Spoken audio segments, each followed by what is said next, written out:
Hello, everybody, and welcome back to Final Show Films. And I'm John, or Sensaku, your executive producer here. I want to thank everyone for tuning in and watching us and supporting us, particularly our $25 tier supporters on Patreon, who are Trevian Alexander, Samantha Bates, Cat Waterflame, and Elle, without whom we wouldn't be able to do nearly as much of the things we do. Thank you all very much for supporting us. And if you're watching live, please be sure to sit back, relax, and enjoy.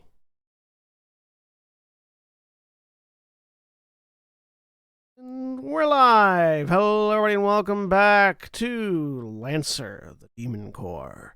I'm John, your game master for the evening, and joining me today is Mara. Hi, I'm Mara. I'm playing Helene Fury, piloting the Everest mech Sharp and the SSC Black Witch mech Pickle. Sharp Pickle. And William. Hi, I'm William, and I'm playing Shani Valkyrie, piloting the GMS Sagarmatha Regenleif and the Horus Balor Sigrun. And Andrew. Hello, I'm Andrew. I'll be playing Skylar or Phoenix, currently piloting the GMS Everest Battle Brace, and soon to be piloting the Knights of the Rose Errant Renegade. And when last we left off, these three Lancers, along with three other mech pilots, had crash landed onto the planet of Hercynia. Yes, Hercynia, not Hessinia. Yeah. Oh, Hessinia. Hessinia, not Hercynia's- Hercynia. Right. Yep. Yeah, Hercynia's the other one. I'm already fucking it up. Hessinia, at the behest of the Hessidian people, You did this to yourself. I didn't. You did this to me because I wasn't even thinking about Hercynia until you brought it up. The Hessidian people had requested the Demon Corps' aid in ending a near 100-year-long civil war between the noble baronies between the royal family of Hessinia and the baron and the provincial barons, who have basically been going on a civil war for now 100 years, with no regard to the collateral damage. So, inserting themselves between the two opposing forces who were fighting over a mining operation, the intrepid forward strike team managed to eliminate all enemy forces before their near light jump ship had finished its repairs, thereby earning a bonus, which was to say an extra point on their license cards. Having successfully defended the Durandal. The Durandal. Right. The big ship is the Damocles. The little ship is the Durandal. I don't know why I keep saying the Daedalus. Because Daedalus, yeah. Greek names. Anyways. I think Damocles. I think Damocles and Durandal are both Greek, aren't they? Or is Durandal German? I don't. As I say, I don't think that Durandal is the sword of Roland, which is French. French. Right. Anyways, so yeah, he defended the Durandal, and managed to escort the construction teams from the Durandal into the abandoned mining facility, who began to rapidly fabricate a forward operating base within the mines, which is where we pick up. Your mechs have all been towed off by the construction teams as they set off to be put in hangars for repairs, leaving you to wander into the forward operating base on foot. You are joined at the moment by Sinner, whose mech was totaled and has to be fully repaired, basically. Needles and Knuckles, who had been assisting you for assault. As you enter the forward operating base.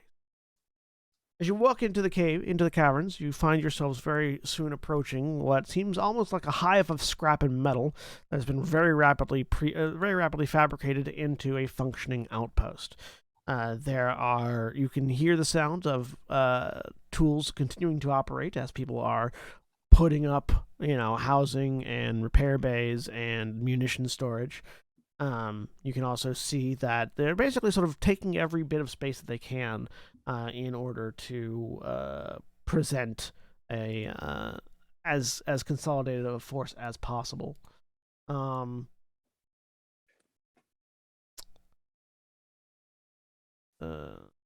And you have not yet heard of any others arriving yet.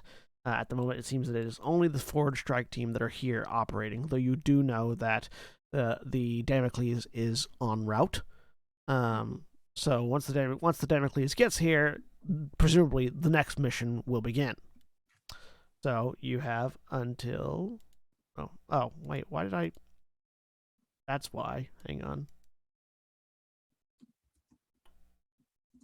I realized I was putting all these tokens on the dynamic lighting layer. Well, that wouldn't do it. That will certainly not be visible to us. It will, in fact, block vision of any of us that actually had it. There we go. Oh.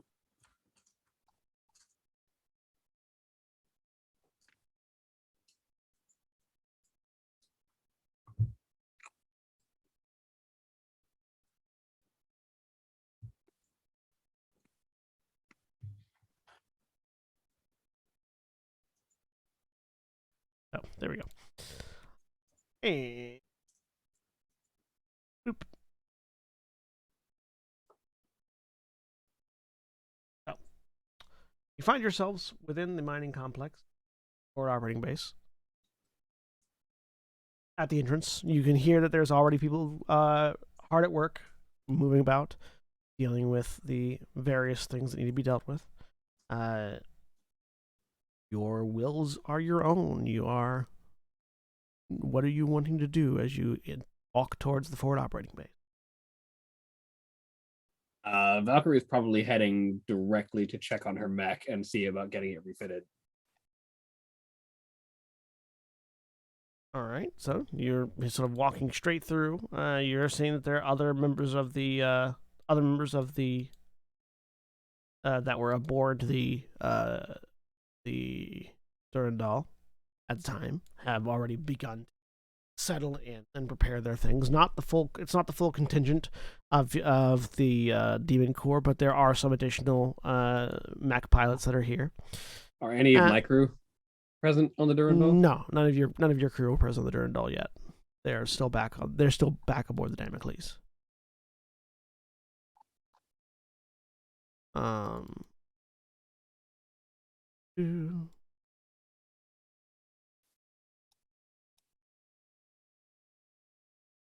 Knuckles, Sinner, and Needles sort of split off from the three of you as you enter into the base, presumably heading to find something for nourishment and food, trying to see where the cafeteria is.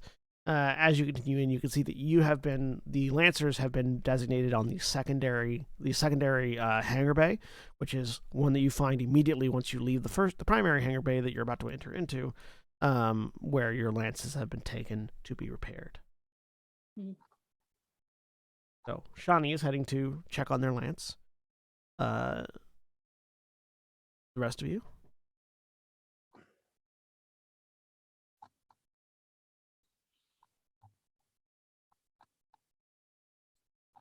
Helena? Yeah, I'm thinking. Hang on. Let me find my thing. I didn't like that. That was a weird fight. I didn't like the exploding people. I'm gonna go and like cursory look at my mech, just make sure they're starting on working it, but like I trust them to fix her up real good. And then I'm wandering around and seeing what this place is. Like, I'm kind of curious. I haven't been on a planet very much. What is it?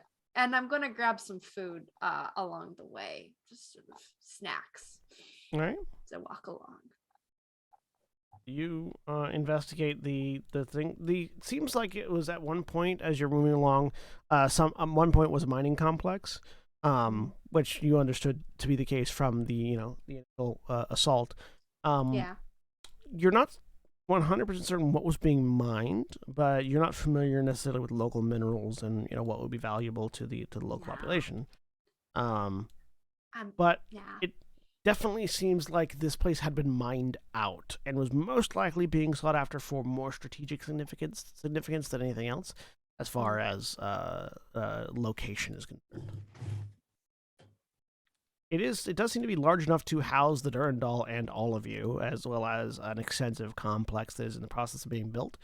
So it's a pretty nice, like, sort of underground area you found yourself at. Okay. And then after that, I'm gonna actually go back outside to one of the like puddles that I pushed someone into. Mm-hmm. It's gonna do a small private memorial service. Okay, you go out to one of the puddles. Yeah. Down, you see the wreckage of mechs and bodies floating in the water. No one I recognize, I hope. No. Okay. I'm just gonna sort of some French happening.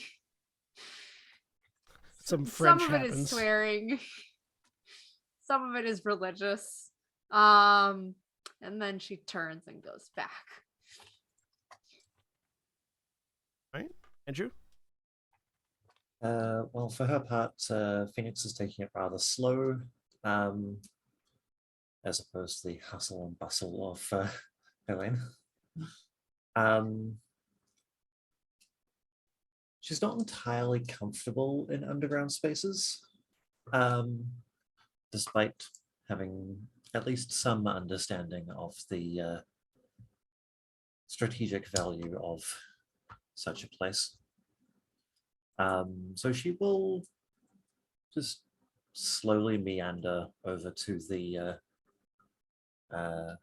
Lancers hangar bay, keeping an eye on, and as she does, she pulls the Omni hook from her pack and just like lifts it in both arms, folds it out, and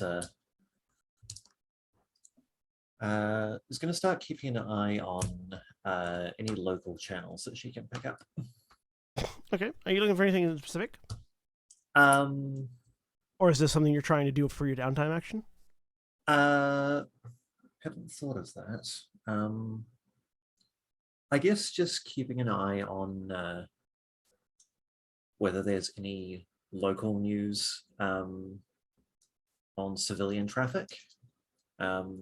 If there's anything that's might be beneficial. Okay. Go ahead and give me a so I'm assuming this is not necessarily then your downtime action. You're just doing this sort of casually.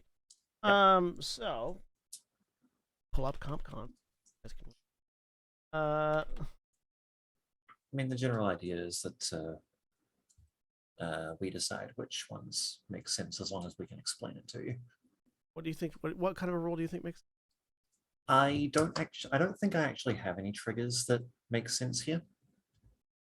Because I've got get somewhere quickly, spot, stay cool, survive, and take someone out. So I think just maybe a flat roll. Sure. Unless spot for like it's a 5, so yeah, no, so nothing much is coming over the radio right now. You're sort of just flipping through. You're in sort of not a really great place for reception for wideband signals. Like you can get like a direct pierce like up to space into like a needle, but like local communications are pretty radio dependent as far as you can tell. Yeah, and being underground in the middle of nowhere certainly isn't helping. Exactly. when Helene comes back, you might pick up her radio because it's still playing. What's playing on Helene's So- radio? Something loud at this point, loud and angry. At one point, as you're sort of shifting through the static, just like some sort of like new metal rockathon just hits you. And I haven't checked the volume controls. So there's a little bit of swearing and immediately yanking on one of the dials to change the frequency. That's it. Mum just mutters to herself as she keeps walking. You do have access, by the way, to to your tokens. But now we can't see anything. Hang on. Or at least I can't. Yep, we just lost visual. Hang on. There we go.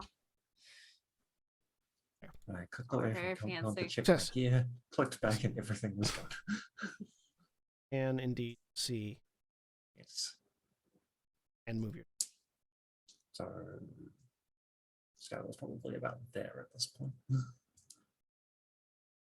So as I come in, I'm gonna pat what was your character's name? Skyla on the shoulder. Sort of hearty sort of whack.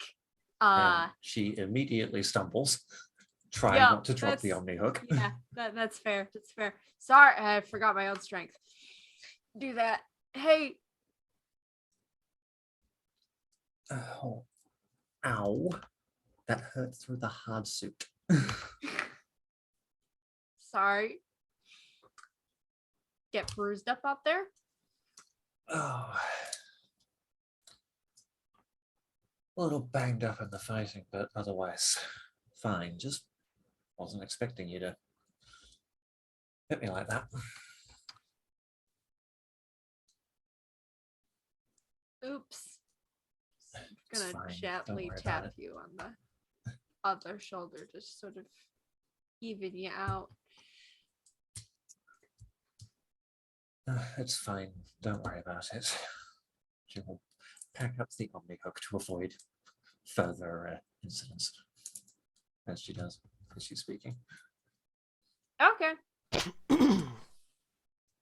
We've got this place to ourselves. I'm gonna stake out like prime real estate. Well, as you Up on the are sort of getting ready to move away from character names aren't in things like because Skyla. Yes. You see am I so bad at remembering one character?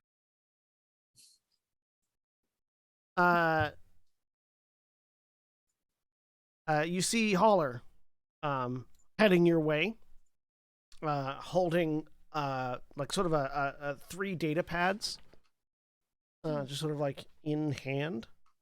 And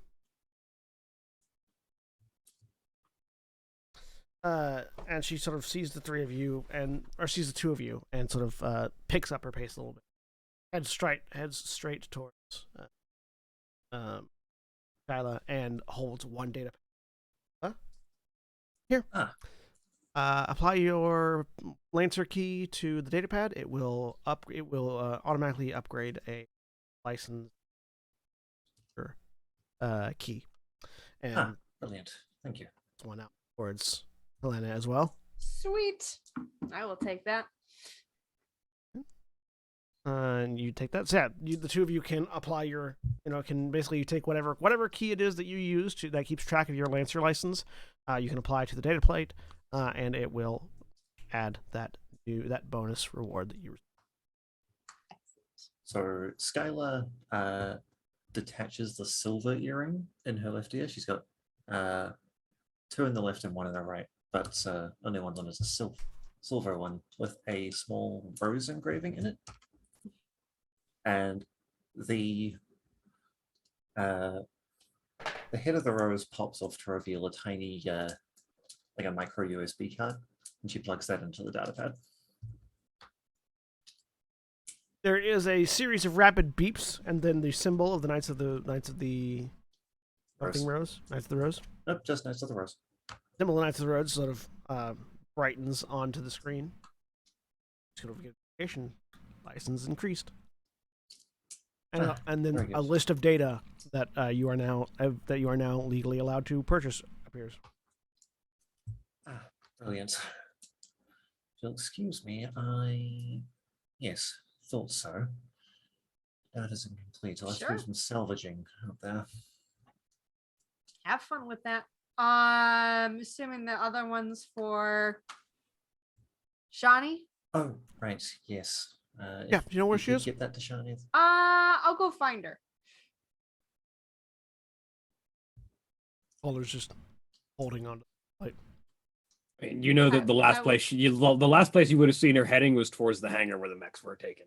I think she's at the mech hangar. I can take it to her. No, it's all right. She turns and starts walking.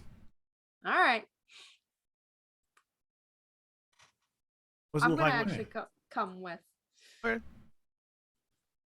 Right, so excuse me, I need to top side. So Shawnee, you can sort of hear Holler entering the hangar bay and Sort of stands up from the rail she's leaning against, just observing the mechs being repaired.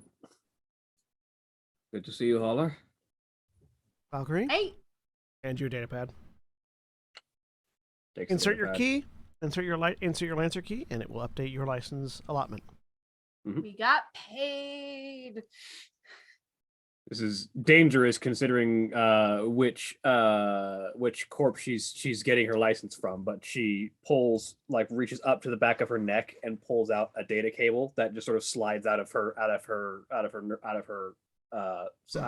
cybernetics and plugs it into the data pad, and there's sort of like a trace of like information flashing over the irises of her eyes.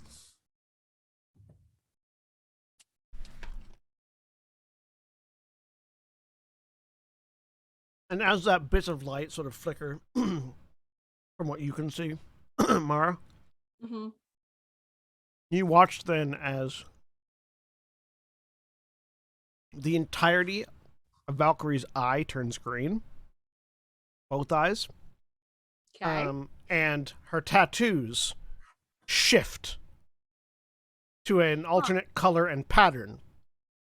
And a voice that is not Johnny's comes out of her mouth. Okay. This power is yours so long as you can keep it. And then all of that disappears. Johnny's back to normal. Johnny, you heard all that and felt it too. Oh yeah. I turn off the radio. And your license has been updated. Shit. Working with Horus patterns is always interesting when you've got built-in cybernetics and bio-augmentations. Yeah, fuck. That's why I turned mine off. Okay.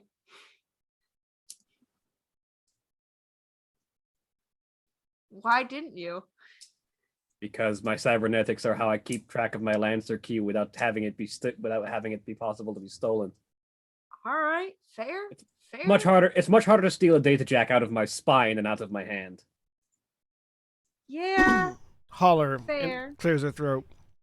We're setting up the northern station just around the corner from here as the mess hall. So if you're getting hungry, feel free to go there.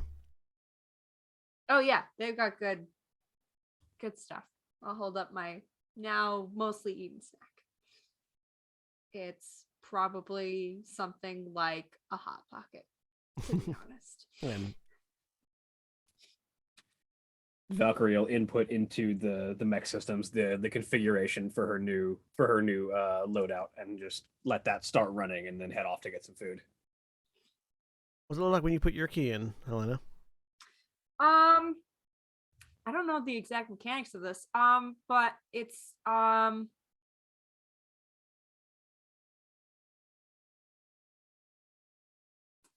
The mechanics are whatever you feel like is narratively cool. okay. I think it's just like an external data pad. It looks very boring compared to the rest of her. Like it's just like a standard issue, like very blocky, big sort of data pad thing. That she had that has a lot of like it looks like she's adapted some of the jacks to work with like her some of her cybernetics but not a whole lot of them, and none of it is like the exact like factory issue.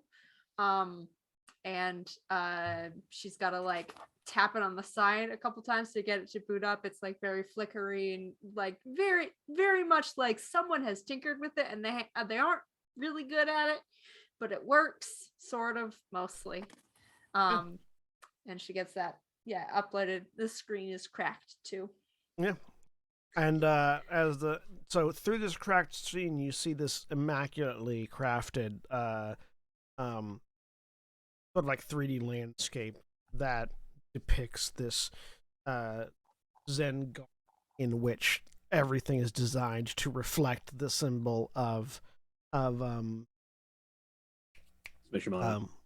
The Smishimano logo as your license is updated. All right.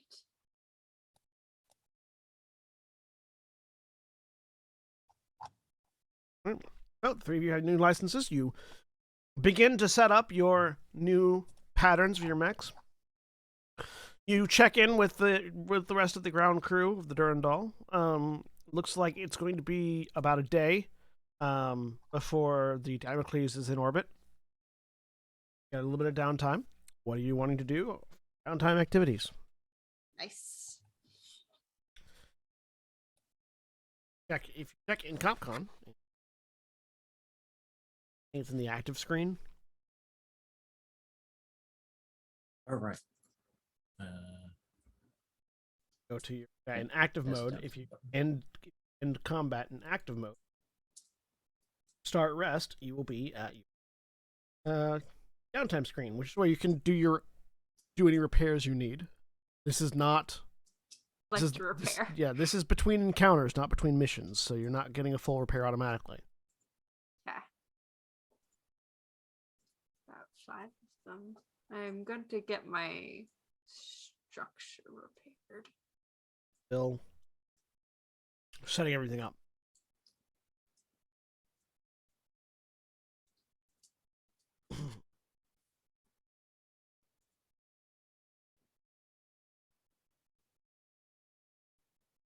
What your you can see your various options for downtime activities.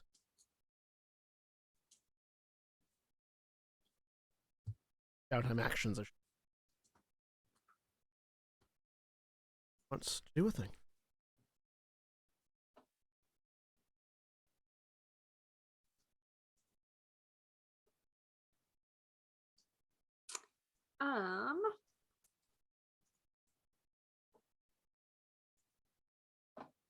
I feel like only some of these will really be viable. You want to do a thing? Tell me what it is, and we'll figure out how you do it.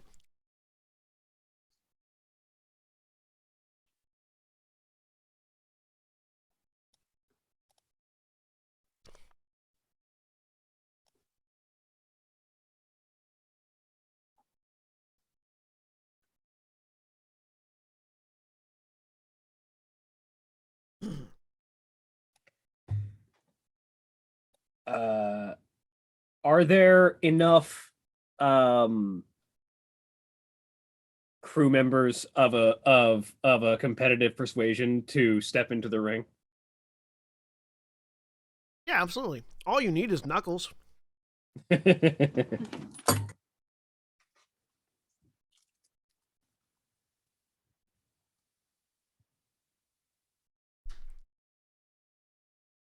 Excellent.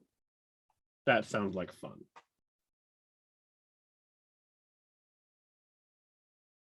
All right, so you're going to step into the ring. When you step into the ring, you take part in some sort of formal structured competition that's particular to wherever you be, such as mech racing, Karrakin saber dueling, gladiatorial fights, high-stakes gambling, or virtual gaming. This is more than just a casual pick-me-up, but instead a serious contest of skill and determination. Triggers depend on what sort of competition it is. Gladiatorial bouts, martial arts, and combat sports could involve apply fist-to-face or assault. Race might involve get somewhere fast or stay cool. Gambling might rely on charm or use situation, so on. Name what it is you plan to compete in. So, what do you plan to compete in? I feel like it's Shawnee and Knuckles having a sparring match basically in front of the entire crew.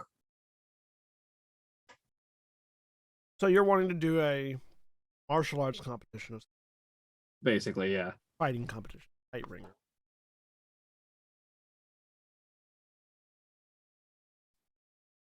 Because there's more to the crew than just the pilots that are here, and there's more than just Knuckles that would like to fight and prove. Absolutely. So you absolutely get into a thing.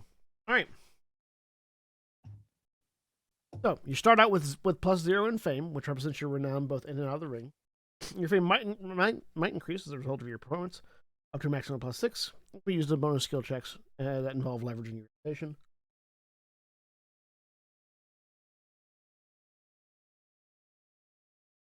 Etc. Etc. So go ahead. You don't have any fame right now, so roll me. I can't lose any, but roll me a d20. 1d20 +2 for apply fist to faces. Yeah. Don't fuck me. I didn't do well. 8. Because fucking dice. Oh. So you're not going to suffer an injury or acquire a debt or make an enemy, because those don't make sense. But you get into this fight, and you and Knuckles don't fight first off. The two of you sort of there's several hours of people beating on each other in one of the corners of the thing after, as stress relief and entertainment. But it gets to the final round, and you and Knuckles are 1v1ing it. Unless, did anybody else want to step in the ring as well? I don't want to do that as my downtime activity, but I feel like Elaine probably takes a round in there. That looks fun. Yeah, so Helene gets in there, but doesn't get but it doesn't make it to the end because it's not the thing that you're focusing on, right? Yeah. This is the final round between Shawnee and Knuckles, and you're tired. You've just gone through a really tough fight, like outside, and then you've just gone through a whole bunch of other people. And honestly, like, Knuckles is the biggest guy on the crew, bar none. He's the heavy. Yeah. And had a very stationary holding the line job during the mech fight, so didn't exhaust himself. Yeah. So you go in to try to try to burst damage him down really quickly, and you're in you're sort of in a fighting ring, and one of the rules is if you get thrown out, you lose. And as you run in, you overestimate your aim and how agile he is, and underestimate how agile he is, and he just drops down to all fours, shoulder checks you, and shrugs you over himself and out of the ring. Just whoop. The firemen flip over the ropes. Yeah. And it's so complete, thorough, and easy a loss. You can't help but feel your face go red with shame as you hit the ground outside the ring. Your defeat is particularly humiliating, and people will remember it.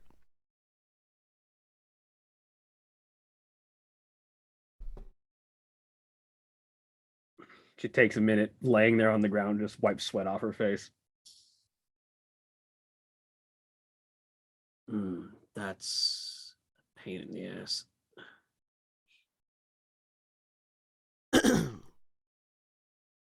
Knuckles gets the victory, and the celebratory keg, which is brought forth, he picks it up with one hand, bashes in the knot, and just begins to drink single-handedly from the small mini keg. She stands up, looks over. That was a shit round, but I'm going to get you. But I'm going to get you back for that. I look forward to it.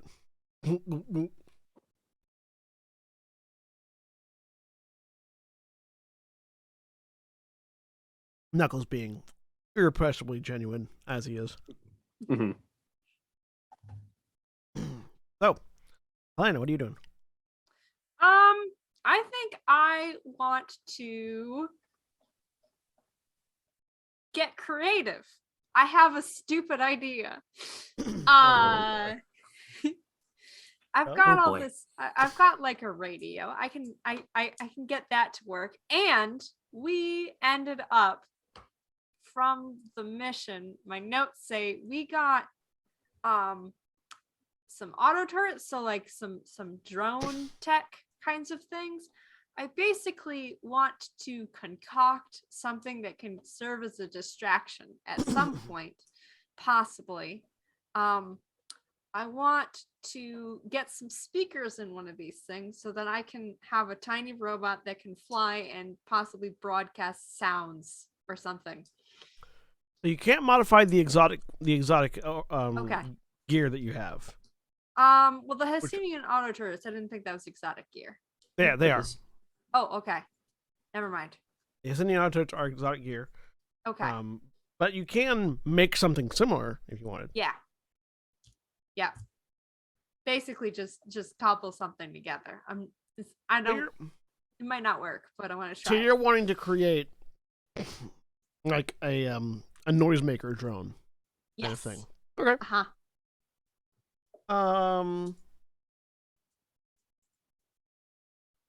So you start something, you tweak something, or attempt to make something new, either a physical project or a piece of software. It doesn't have to be something on the gear list, but it generally can't be something as impactful as a piece of Met gear. Once you finish, you can use it as reserves. Yep. We'll say go ahead and start a new project. Yeah. Okay. Name the project. Sound and Fury. Mark it as complicated. Okay. I don't actually know how to do that on this sheet because I'm in downtime, but I don't see the downtime options. I was looking at the core book. Oh, are I you don't in know the why. Are you in CompCon? Yes. It's a little If you- bed and moon icon in the lower right hand corner. If you go to the active mode, Thank you. Okay. hit It get creative. was creative. Yes. All right. and then mark it as complicated. Yep. Okay. Put your details in and then roll a d20. Get it. All right.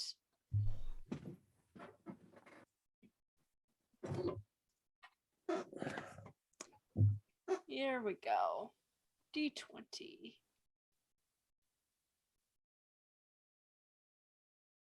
That's a 12. All right. So put 12 in the initial roll result and tell me what it says. Okay.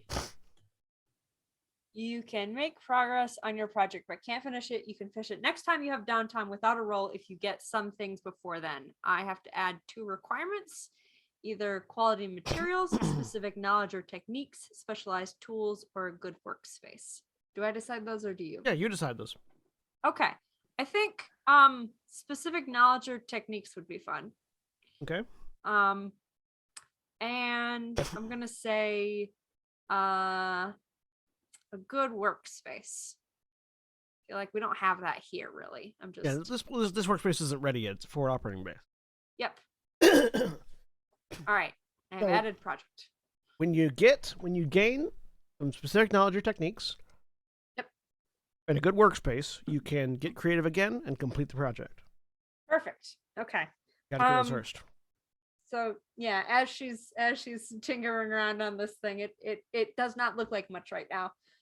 She's switched over to some operatic music. Some sort of aria is happening. It's very, very very different from the previous soundtrack. Right now it's mostly a boombox on a hover track, and the hover track's not good. Yeah, it's kind of wobbly. It definitely looks like it's gonna flip over. Mm-hmm. Andrew. Deep in the tank.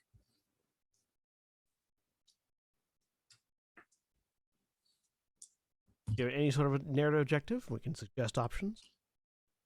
I think one thing about Skylar's approach to a mission is that she wants to know things about what she's getting herself into. So maybe gather information? Either that or meet you. What was that? Either that or maybe meet new people via the OmniNet. Yeah, you could either gather new information or get connected. Yeah, No, meet new people is the. I don't see that as a. Oh, yeah, that was the one that I introduced back in Sectavia. Oh yeah. I don't have it. Let me fix that.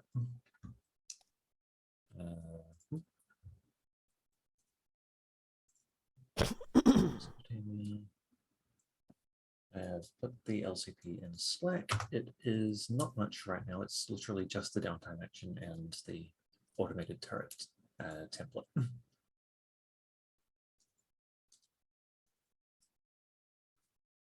It's basically 2d20 rolls. One determines what kind of job the person you meet has, and the other one determines how they can help, ranging from stuff that's useful and to stuff that's mostly just going to be narrative.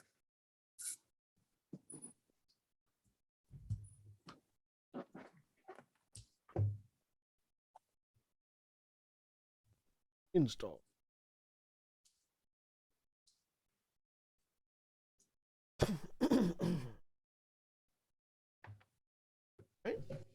So, gather information is probably going to be the one that's going to be the get you more information than meeting new people. Depending on what you're trying to do. Either way, you're going to be probably doing it through Galnet Hook. Yep, makes sense.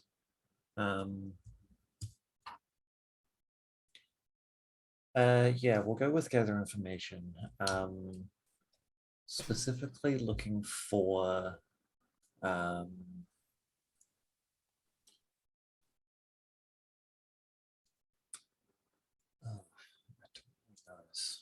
too many options and not enough words in my brain.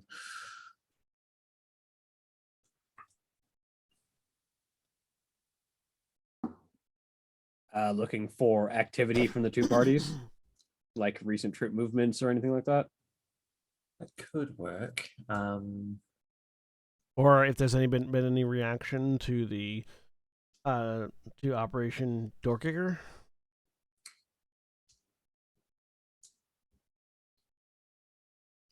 I'll go with recent troop movements. All right, go ahead and roll a d20. Okay. But we'll generify it up a little bit. You know, looking into military information regarding either the royal army or the baronies, rebel barons. That makes sense. No, that wouldn't Have any make sense. relevant skill triggers? I don't think so. All right, go ahead and roll.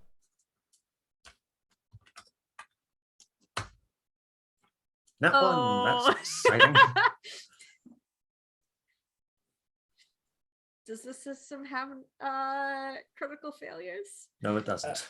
It Oh, doesn't, okay. but the there could be something bad at one for that downtime action. I don't remember. All On a right. 9 or less, you get what you're looking for, but it gets you into trouble straight away, or you get out now and avoid trouble. Yeah, and that is up to you.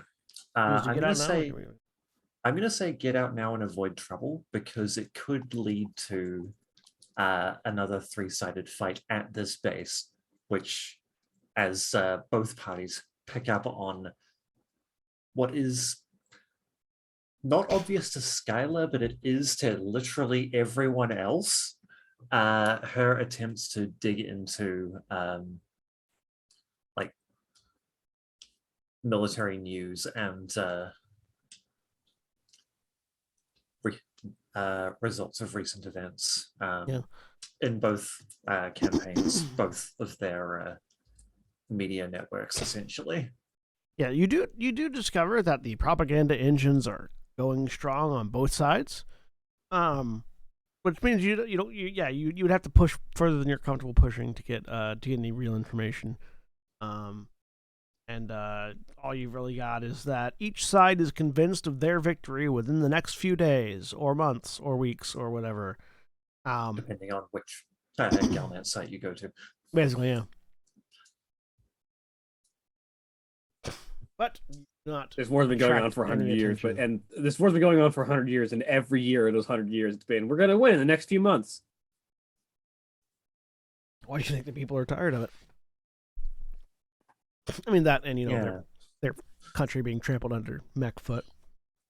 With now a thorough understanding of why the people hate this ongoing fight, Skylar just closes down the galleon hook and gets back to work. So,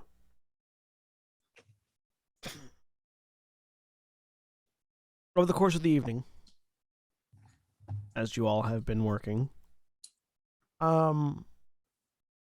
Shawnee, you go to check in on your build. And when you get there, your mech has been completed significantly faster than you were expecting it to be. Mm-hmm. And also it's different. As is the Horus way. Yeah. And also is different. You were expecting, a more standard. But I'm just gonna say you were expecting a slightly more standard Baylor appearance, and then you do big, get the big, bulky, broad shoulders. Yeah, but you get the strangely feminine, slender, knife-footed, red-cloaked. Still fits to all your specifications, but definitively not what you were expecting when you punch in the schematics. Yep. Well, hello there, Sigrid. She says as she looks up at the mech. That is more fitting of the name than she expected it to be. And you could just get a weird sense of that the hooded visage of the Valor winks at you.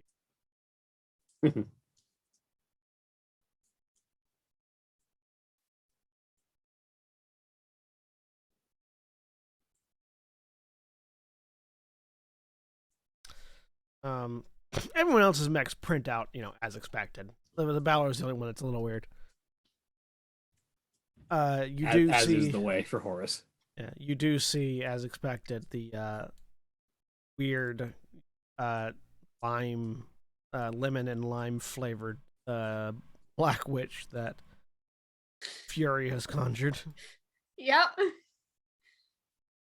Excellent. Perfect. And then next to it is a type that neither of you have ever seen before. Oddly put together, very distinct and different mech. It originally printed as just like a skeleton with all of the wires, cabling, and reactor piping completely visible. And over the course of the past few hours, Skylar has been shuttling in bits of salvage from outside of the ruined mechs outside, repainting them, and just bolting them on with essentially a giant rivet gun. So go ahead and starting with Skylar, go ahead and describe what your completed Renegade looks like. Renegade is a fairly simple bipedal mech, but it looks completely like ramshackle, like it's going to fall apart any moment. The armor plating is made out of bits of other mech from the previous battle. Basically spray painted over in new colors with the Demon Corps insignia on the right side and the Knights of the Rose symbol engraved after the fact on the left. In each of the palms, you can see several weapon barrels. That's when she triggers those, they will project a wide spray of scattershot. She has kept the same rifle from previously when she was fielding in Everest. And now there is also a very large wide bore cannon mounted on the back. Not quite a howitzer, but definitely cannon shaped. All right. It's the Knights of the Rose Errant frame. And standing next to it, Mara, go ahead and describe what Pickle looks like. Pickle is very bright. And An eyesore. eyesore might be a description, yes. It's got it's a like similarly to hang on, what's your character name again? Similar to Valkyrie's, it's a much lighter build than her previous one. More mobile with sort of along the limbs, sort of detachable magnets, magnet fields, and little plates that can be deployed all over, and carrying as a main weapon a heavy like glaive blade. And yeah, finally, it's bright green. yeah, yellow and green. And finally, William, describe what Sugden looks like. So the Sigrun is, as mentioned, a like very tall and thin feminine shape with like it's deactivated. The nanomachines don't emit the iconic flames of the Valor, but with the like this almost ballerina like profile with these very long sharp legs that end in like a fine point. Most of the body is this very clean like chrome steel finish, with the exception of the torso, which has the crimson and orange accents that mark it as part of the Demon Core, with a very large red hooded cloak draped around the shoulders with like golden epaulets over the shoulders, with the hood pulled up over the head, which without the flames visible looks very plain, and sort of just like a generic like empty humanoid face with the single horizontal black bar for a visor that you would see out of like a Zaku, and with its right arm ending in the massive bore cannon barrel of a heavy machine gun, sort of rounded and like blocky looking, and in its left hand is the deactivated hilt of a charge blade. And then when it is activated, which it is not right now, then flames pour out from all of the joints and just subsume most of the body, and the head sort of disappears in fire. So, while we're admiring your work, let's go ahead and divvy out the resources that you acquired at the end of the last battle. So, you have a few single-use resources and two exotic pieces of gear. So, you have these to distribute amongst yourselves. Who's getting what? I hope someone wrote down the list, because I didn't. Yeah, Inferno Gauntlet, Assyrian auto turrets, and Temper Reserve modified armor plating.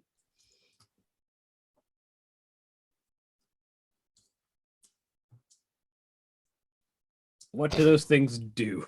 So the Inferno Gauntlet is a main melee weapon. Threat 1, burn 3 when it hits. It doesn't require a system point, according to my notes. Hestinian auto turrets on your turn can attack once any enemy in range 10. And then I've got a number 6 behind that, and I don't remember what that part means. They have 6 charges. Okay, thank you. And then Temporary Reserve modified armor plating +1 armor to any designated mech. I would like the armor plating if no one else wants it. The armor plating is one encounter. Okay, gotcha. And that can be applied to any Demon Core mech. So if we're bringing friends into a mission and they don't have armor, we could give it to them. That's true. We should give that to Yeah, Sinner will not be available for the next encounter because his mech was destroyed. Okay. So it's a bit longer to reconstruct NPC mechs than it is Lancer mechs. Got it. Lancer mechs get the priority because they're Lancers. Yeah. Fair. Well, I don't exactly have room for the auto turrets. Is there a system point cost in the auto turrets? Yeah, they're 2 SP. Yeah. SP on this system. Inferno Gauntlet does not have a thing. It is it's just a big fire fist.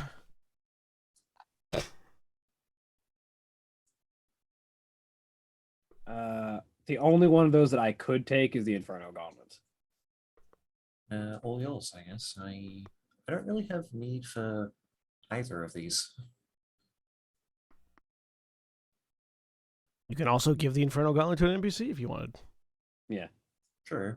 I would recommend, like, I would normally recommend giving the armor plating to the most likely tank, which would normally be the Sigrun, but the whole thing about the Balor is that when they trigger their core power, they're shredded, so the armor would be useless. Yeah, and like I have a point of armor on my mech, so I'm good for armor. I have a point of armor as well. I just know that I'm probably going to be in melee a bunch, and I don't remember exactly how armor works, but if that helps against getting exploded by those ones that we kept running into. The chains? Yes, it does help with those explosions. Yes. Yeah. So that's why I would want it. I think we have actually inadvertently built a basically entirely close quarters unit. Yeah. Oh well. Because the errant also thrives on being in melee. Which, I mean, like, if you thrive on being in melee, the Inferno Gauntlet is strictly an upgrade to basically anything you guys have right now. Mm-hmm. It does burn damage, which I'll remind you is painful. It ignores armor and continues to burn consecutive turns unless they do a save against it. I mean, that feels appropriate for the fire mech if you want to give it to the Sigrun. Works for me. Also, that I get to take advantage of my Blade Master talent because it is a main melee weapon. Mm-hmm. Yeah. What's Needle's armor like? That'd be the other person. Because are we getting a? Well. So the people that I will be guess we available, you would know. Okay. You'll have the entire crew available because the next mission will take place after the Damocles gets here. Okay. For your next mission, you'll be riding out with the Empress, who doesn't need any assistance. And you will have your pick of 3 other mech pilots. Everyone except for Sinner is available. So those being. Do we know what our mission is? Because that can also make a difference. Like what we know we're porting It's into. going to be a point control mission. Okay, so it's going to be standing and defending. No, it's going to be going to grabbing and then defending. So like securing a point and then holding it. Yeah. Exactly. Yeah. We're playing Overwatch. Cool. Actually, to be clear, you will have your choice of a point. There's going to be a point defense mission and a What's the other mission? I have a list of all the mission types, and I'm trying to remember what the one is.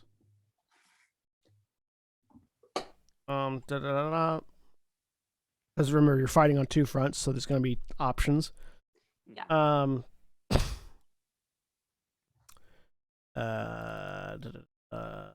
There it is. So yeah, your options are going to be a control. That's one thing. Control mission, or a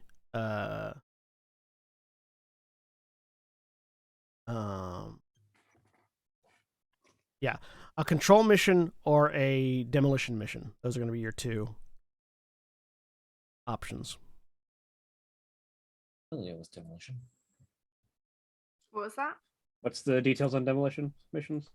So demolition missions are, there is a structure that you have to destroy, and the enemy will continually be reinforcing to defend it until you destroy it. Gotcha. Control is there are 4 points on the map.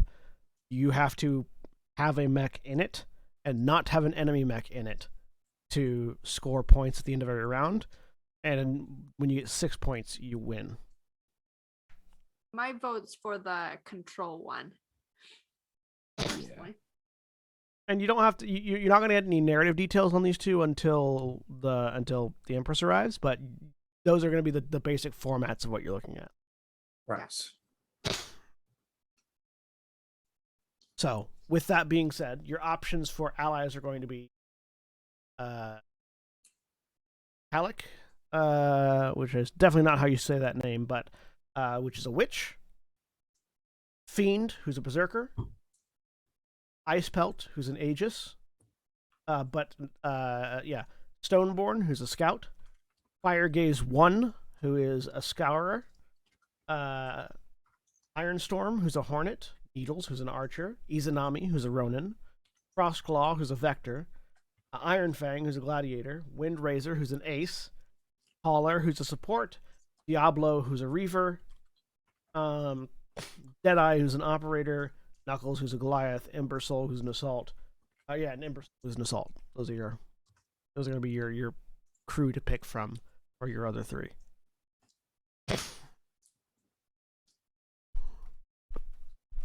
If we're gonna do a capture and hold, I would personally recommend bringing along Jun Icepelt and their Aegis. Remember though, and this is so for everyone's edification. There are two groups of NPCs here. There is Valkyrie's Dragon Raiders. Dragon Raiders, who are amongst this group. The Dragon Raiders are not veterans, where the other Demon Corps members are. But if the Dragon Raiders get more experience, they can become veterans. So it's one of those things. You've got two different skill levels of NPCs. And the more they do, the more stuff they do, the better they're each going to get. So different. I would also recommend an archer so that if we have someone who can assist from farther away potentially. Yeah. Since we're melee, it's usually good. I mean, I say I'm melee. I really just mean that my area of effect attacks don't target my allies. Yeah. So I can be wherever as long as That's it's within fair. range That's 10. fair. Oh, and for what it's worth, Reaver, which is non-standard NPC type, are basically like mini Ballers. Huh. For what that's worth, as far as Diablo. It sounds cool. That's what I'm going off of.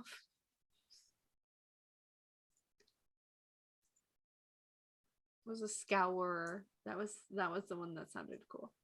Yeah, Scourer. Scourers are fire based.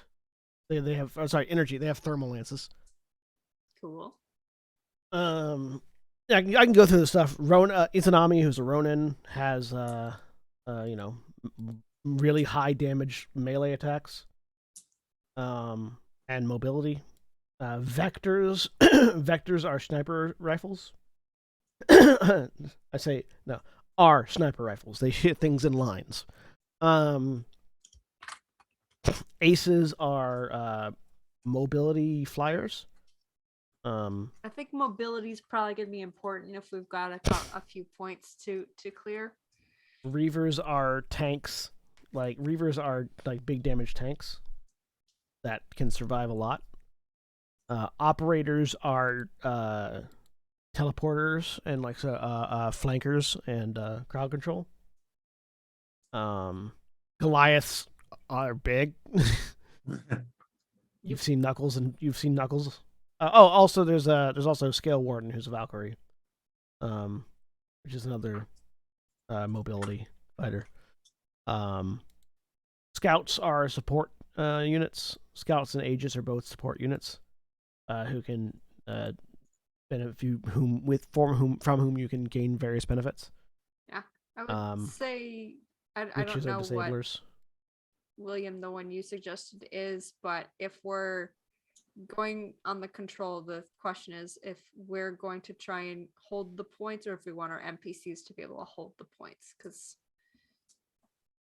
I'm not going to be super mobile, and neither is Jun, because he's piloting an Aegis, so the two of us can probably lock down a point Mhm. while everyone else moves around.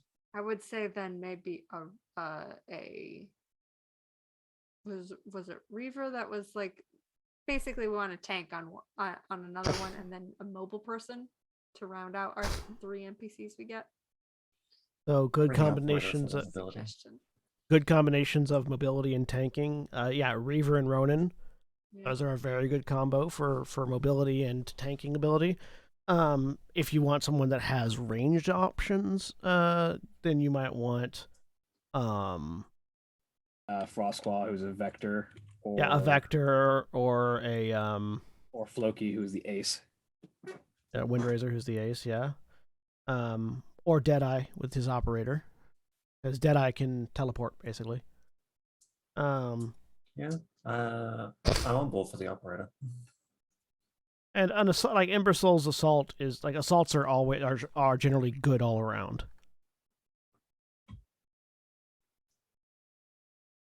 So we've got a call for an Aegis, a call for an operator, and third option. I think Mara's keen on the Reaver as a third option. Mhm.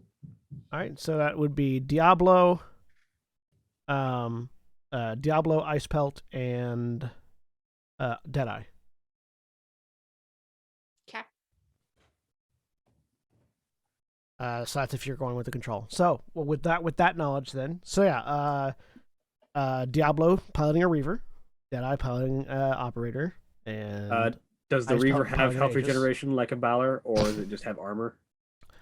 So Reavers have they regain a quarter of their total hit points at the end of each turn. Though they don't regain any hit points if they've taken burn damage. Mhm.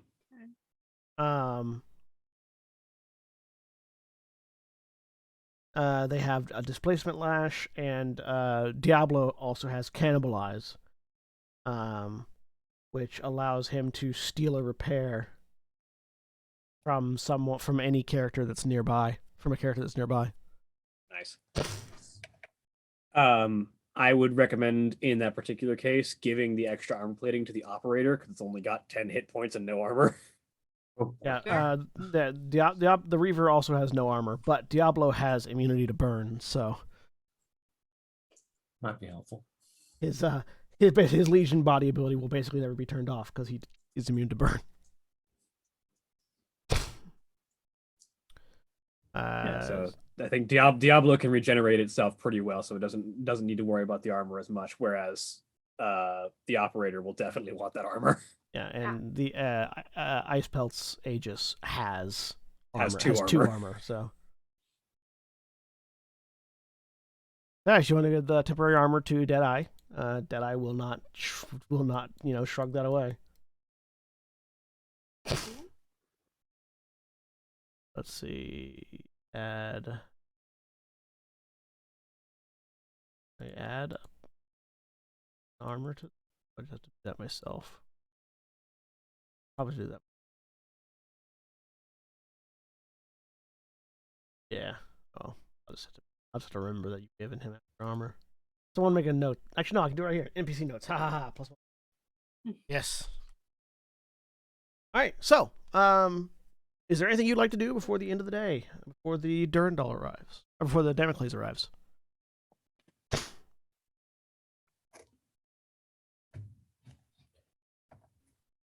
Get some food, chill off, Yep. wind down. Make sure I've got an Aegis for Ice Belt because I don't think I ever made one.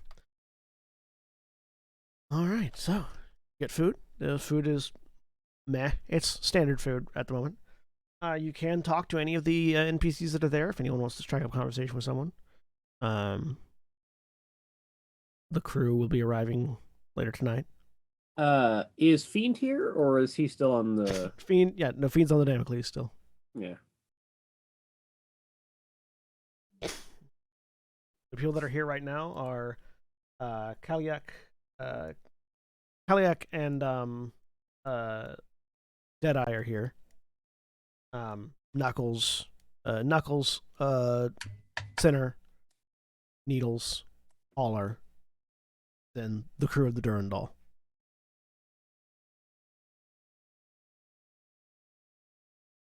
All right. So you have a relatively tense evening. It's two of you having had less success with your attempts at blowing off some steam and gathering information. The other of you having successfully strapped a boombox to a hover table. And in the evening, there is a general call to attention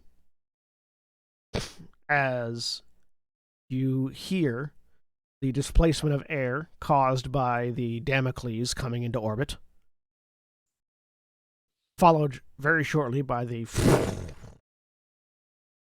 of mechs landing outside, and in walks the Empress. She's still wearing her regalia, which she had been wearing when last you saw her. The half-sized, basically armored mech suit of an Atlas that she is not currently wearing the helmet for. Her Terashima blade slung at her hip. Demon Corps salutes as they all come in. She walks directly to the three of you. This, again, very imposing woman who stands taller even than Shani. Long, flowing white hair, crystal blue eyes, an imperious face. Very well built. Looks like Shani is very well built, but kind of lithe. Empress is muscular. You would not mistake her for anything other than muscular. As she stands before the three of you. Good work, Lancers. You've made me proud. With a quick and decisive strike, we have managed to set forth our forward operating base, and from here we'll plan our next attacks. So, come with me to the war room. She turns and leads the way. I'll follow. I'm assuming you all follow. All Yep. right. I was stalling on this anyway. I tap on the boombox for some wobbles and leave it behind. Okay. The Empress takes you to, and the rest of the mech pilots as well. The regular crew of the Durandal and Damocles get ready, bringing the Damocles into dry dock. It looks like they've been planning on docking the Damocles basically on top of the mine, setting it as a stationary defensive battery for the location, making the forward operating base difficult to assail at any given point.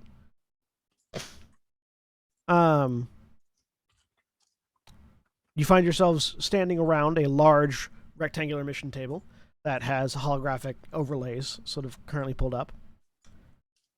As you approach the table, she turns and addresses you and the rest of the mechs. I'm looking for insight from my Lancers on this. We have two sides to this war. The Royal Army and their automation, and the rebel barons with their slave labor. With that in mind, we are fighting against two different kinds of mechanized units. You've encountered them in battle already. I've seen the reports. You have the chained and the autopilots. Our next mission is going to be to eliminate one of these sources of troops. We have, and she sort of indicates here, two different facilities that appear on the map. We have a choice. We won't necessarily be able to destroy both facilities, though we will try. It might not be until we've conquered one side that we can get to the other. On this side, indicating what is very much a it's sort of like a hyper built prison colony. It's like, if you think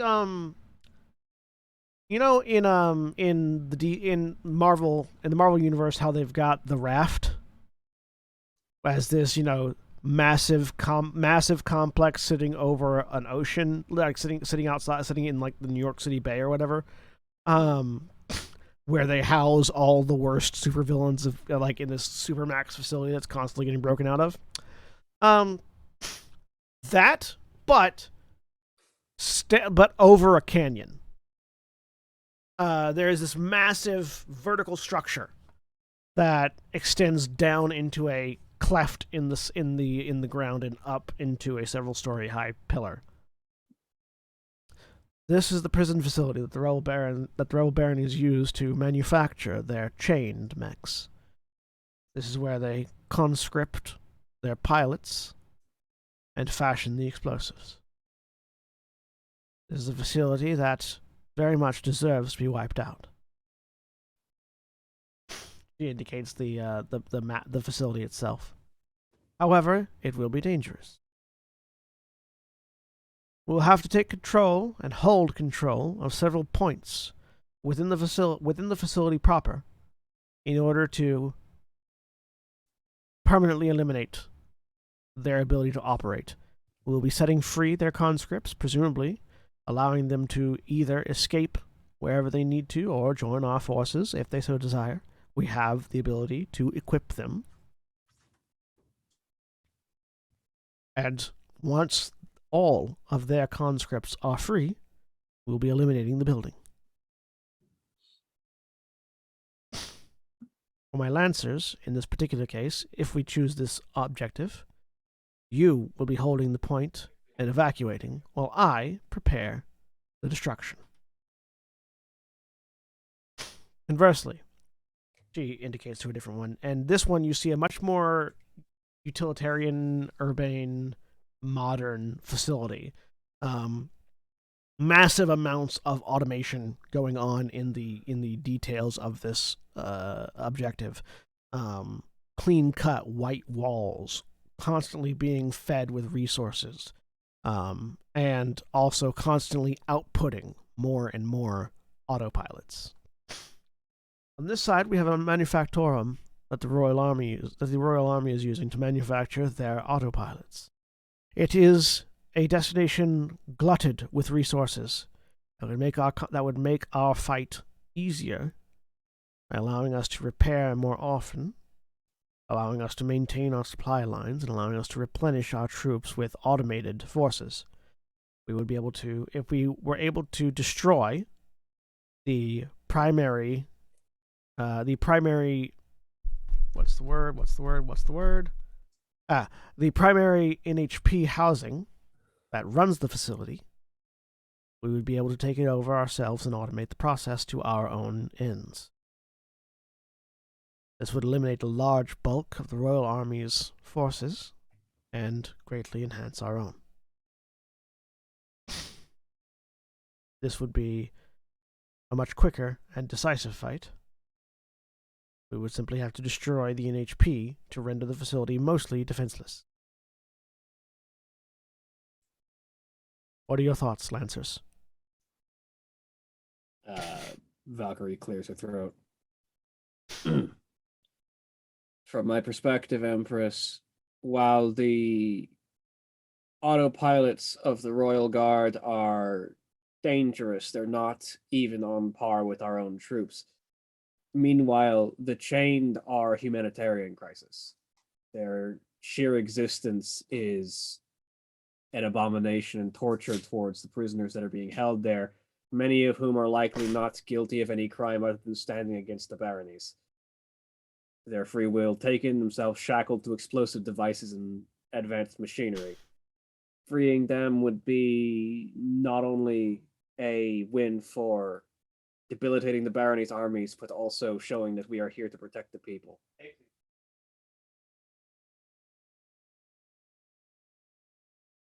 I'm inclined to agree. The fact that there are people inside the chained mechs. Well, I would wish that on people. Lean's put her helmet on at this point. If you looked at her before then, she was getting angry looking. But she's put her helmet on, and you just hear her say what they said. Other ones probably better for us tactically, but what they said. Eliminating the source of the chain is the compassionate option, as opposed to the sheer militaristic one of destroying an autopilot manufactory. The Demon Corps built its reputation on taking in those who would not be taken in by any others, and on making the decisions and the choices that more sensible and more financially minded organizations would not take. To that end, I'm quite proud of the decision you three have made. Yeah, we're stupid. Under her breath. She smiles. Skylar has opened her mouth at the time that Helene gets that whisper out, and then she just immediately closes it again. Stupidity is not a vice, nor is it a sin. Ready your mechs. We leave at dawn. And then she sort of turns and looks over at Haller. Ready the Tiamat. I will be taking to the field in full force. And she turns on a heel and walks away, her cloak I'm fluttering just gonna behind her. salute. This is too much. So, At a point where Skylar thinks Empress is out of earshot, she will just mutter to the others, I wonder if I will ever get used to that attitude. It's better than the command that I used to be under. Do I want to know? Probably not. Well, all right then.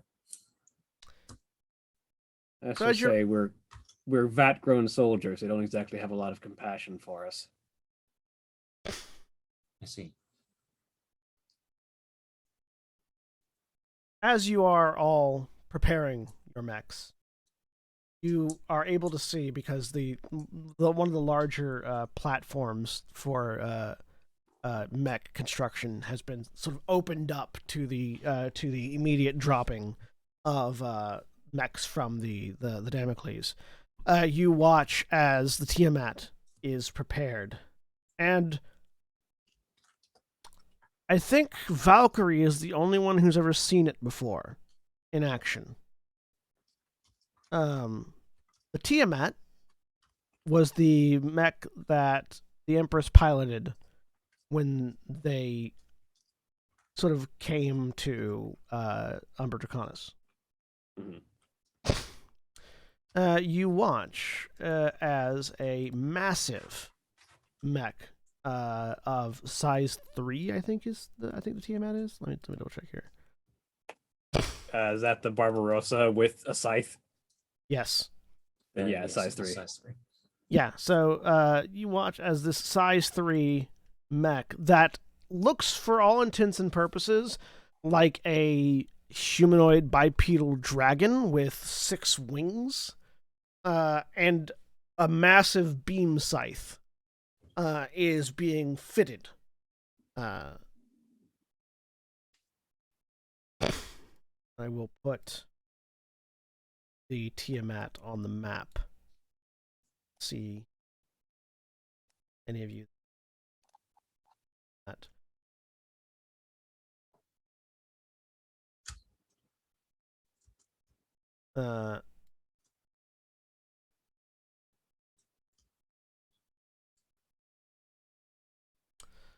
I'll put the map back up for viewers at home.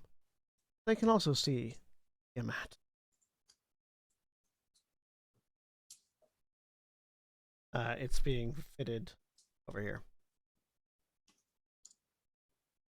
There it is. Again, this massive draconic entity with six wings, all of whom are emitting these sort of plasma beams at various angles, with a armored and collared sort of robe, red and gold robe, accent on the central portion of it, and this large flaming beam scythe. You watch as bits and pieces of it are being fine-tuned, and as it is, what seems almost like fire or magma, or maybe is just nanomachines dripping in that particular fashion, emanate from from both the mechanical maw and left claw of this massive mech. You are all bear witness to the Tiamat. Am I right in assuming that the wing cannons are the apocalypse rail? No, the breath weapon is the apocalypse rail. Ah, makes sense.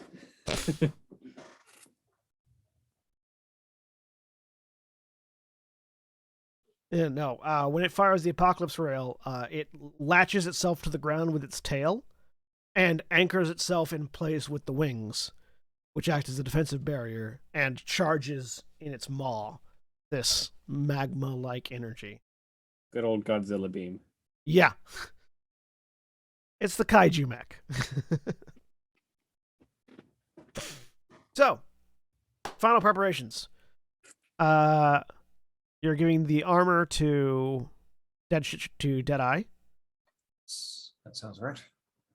Who's shooting the turrets? Can one of the NPCs take the turrets? Yeah, one of the NPCs can take the turrets. Jun's gonna be taking and holding like me, so maybe him if none of us have the SP for it. Yeah, go for it. Oh, I don't have space. The turrets to Ice Pelt. Yep. All right. So, it's at that point that we are going to take our break. So, if you're watching live, please stay tuned for these commercial messages. And remember, when we take our break, you take your break. So, stand up, stretch your legs, move around, grab a drink, whatever you need to do. We'll be back in just a few minutes.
we're back. A dinosaur story. So, now as I spike my mic accidentally. Have you all made your final preparations for launching on Encounter 2, Operation Liberation? Yes. So, All right. So, you at dawn launch from the Damocles. Diablo, in his red-faced helmet, silent nature, is prepared in his Reaver, which is again looks kind of like a miniature Balor just waiting to explode. And by miniature I mean the same size because they're both size 2. Deadeye in his teleporting operator, and Ice Pelt in the defensive Aegis, and of course Empress in the Tiamat. You launch, flying, thanks to the mech catapults of the Damocles, very rapidly toward your destination, which is a fairly nearby prison facility operated entirely by by the Rebel Baron forces, where they are producing the Chained. They're conscript-style mechs, wherein they apply prison labor to explosive, suicidal mech combat.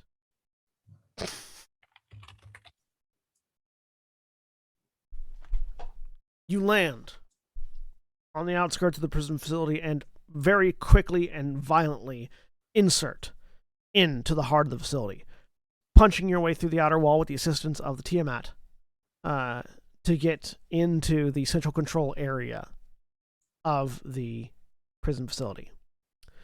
Within the central control area, you find that there are a number of industrial, urban stations and environments. There are several prison blocks that you will need to take control of and keep control of for the duration of the battle. Your primary objective: to hold each control point for 6 rounds. Every round that you hold a control point, that is, only your mechs are on it, or more of your mechs are on it than the enemy's. You will release 1 batch of prisoners. You get a bonus reward of a talent point to upgrade one of your current talents or buy a new one. If you finish the battle, with the enemy having controlled no points for a full round. You lose if the enemy control 1 point for 6 rounds, or if the Tiamat is destroyed or severely damaged. You understand your objective? Yes. All right. You may arrange yourselves, including your NPC allies, so that at least 1 hex of your mech is touching the player deployment range. What are our control zones? The blue areas in the middle areas of the map are the 4 control zones. How did you build this? This is very cool. It is a map template. A map. The Lancer RPG, the Lancer Discord has a map set, has a tile set that are like these Bit Crush graphic maps, Nice. with the mission type overlays that you can apply to them. This is actually one of the pre-builts. I've built a few like this, and just depending on what I'm feeling like, it either does or doesn't work, but this works for the interior of the prison complex. set myself here so that I can maneuver straight into that control point, and probably straight across to the other one.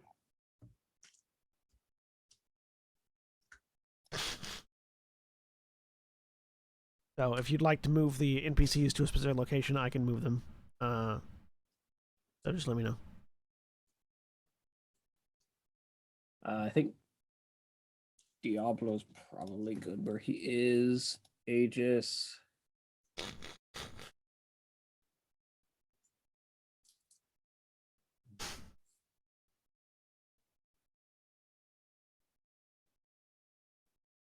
Can be fairly effective on their own, but probably I would say Aegis should probably be on the side where I am.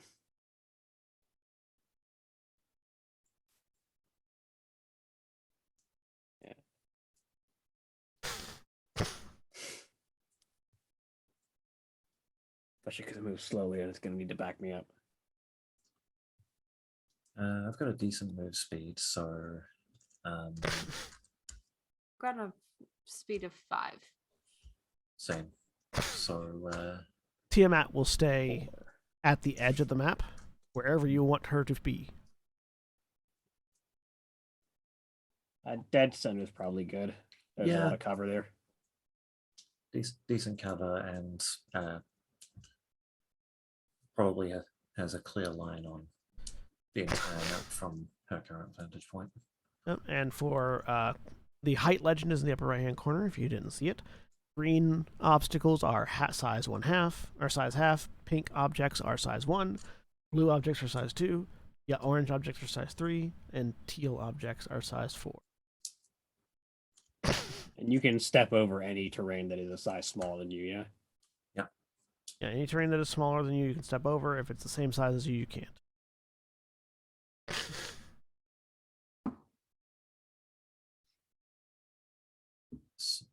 I can get And into water is difficult to get through, so. So something like this is difficult terrain. Yeah. Right. Oh, that's water. Okay. Yep. You can move through it, but it'll slow you down. Yeah, I'm aiming for up here. Does it I think. also reduce your heat if you end your turn in it? Yes. Water will cool you Okay. down. These aren't like deep pools. Good to know. Before. No, they're not gonna crush you. You're not gonna fall and sink. All right. Yeah, they'll cool you down, and they're also good for removing burn. Okay. In that case, Your heat will reduce by 1 every round that you're in water. Every round that you end your turn in water, and burn will also reduce by 1 every round you're in water.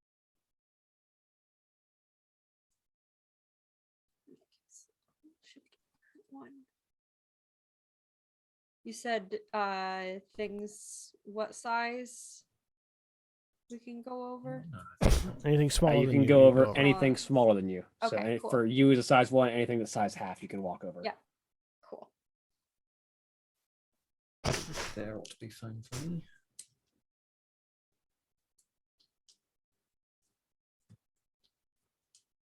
All right, so let me know when you're ready.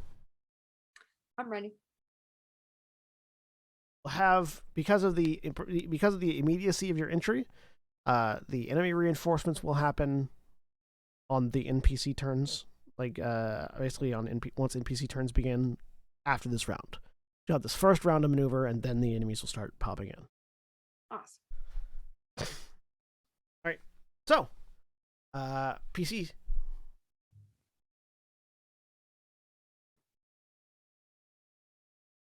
If nobody else wants to go, I can just take the first move. Go. Yeah, sure. 1, 2, 3, 4.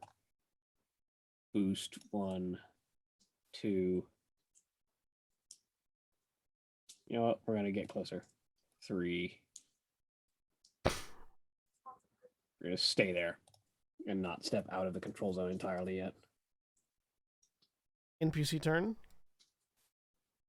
Diablo is going to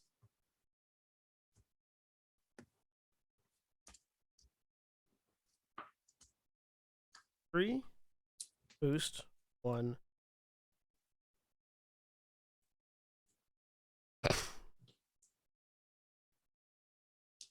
Your turn.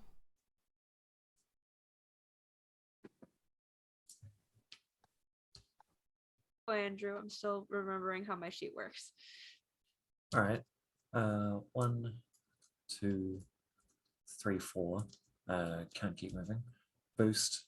1, 2, 3, 4, 5.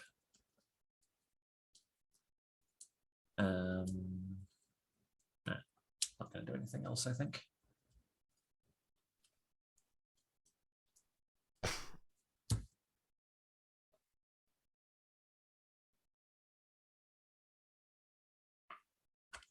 Deadeye's just going to use his ability to step, which lets him teleport to a free space within line of sight and range 50.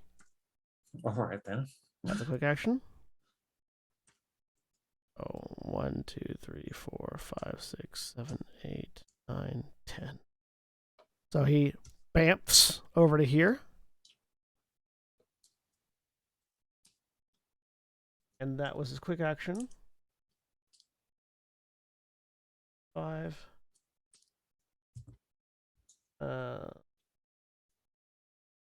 Make his standard move now, which he also teleports while doing. So 1, 2, 4, 5. Bamps over to there. I like that the operator doesn't move; it just teleports around the battlefield. Yeah, just. So he's not quite into that zone. Quick action to step, and then he moved, so he can't boost. He's got a second quick action he could boost. Yeah. 2 quick actions. Remember. Oh yeah, no, he can. Yeah, that's right, you can boost. Oh wait, no, he's an NPC. NPCs No, can they boost. can. They can boost. Yeah, but do they have 2 quick actions? I don't remember. Yeah. Oh, Same yeah. as us. In that case, boost. 1, 2.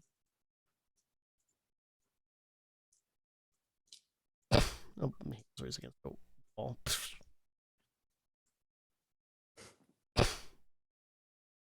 Also, the white platform areas are elevated terrain, for whatever that's worth. One size up. Yeah. Mara. Okay. I am going to move my 5. 1, 2, 3, 4, 5. There.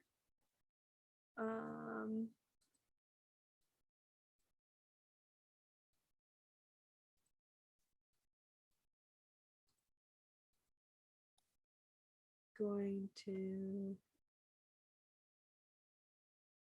then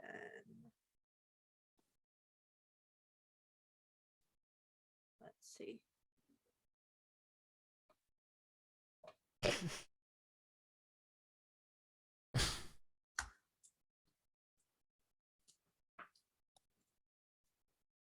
Sorry, I'm remembering how my things work again. It's been a month. You're good. You're good.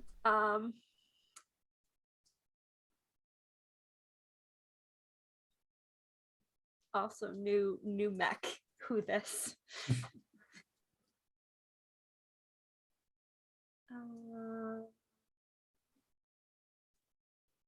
I don't think I have that. That's why. Okay.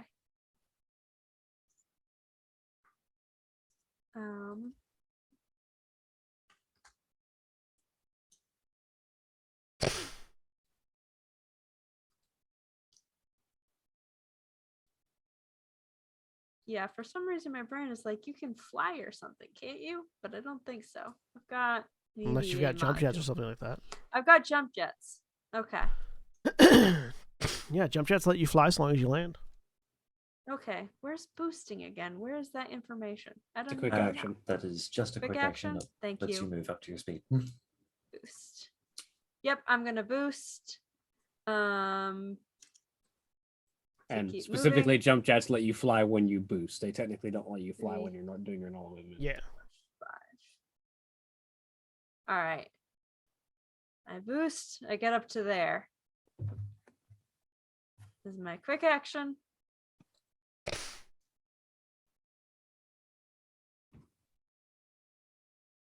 Do you still have your Pharaoh Slash? You could pull someone further forward. Ooh, I could. Yeah, I like that. Thank you. That's a good idea. Well, I don't think there's anyone near you who would benefit from that because It's gotta be Diablo's within holding range that point. 8. Ah, So- right. So Yeah, Diablo's holding that point, so I don't think it would really be helpful there. Yeah. Darn it. I mean, could you have moved Diablo while you were on that point? Probably could have. Because Fair Slash isn't towards you; it's just movement, right? yeah, it's just in a direction of your choice. In any direction, yeah, that's true. Yeah, I'll do that. I'll use Fair Slash. I think I have to hit. With an ally, you don't. You just choose where they move. Oh, yeah, if they're allied, yeah, in any direction. Okay. That's fair. Up to pull them 5 spaces in any direction. I would like to then, yes. Let's get up here.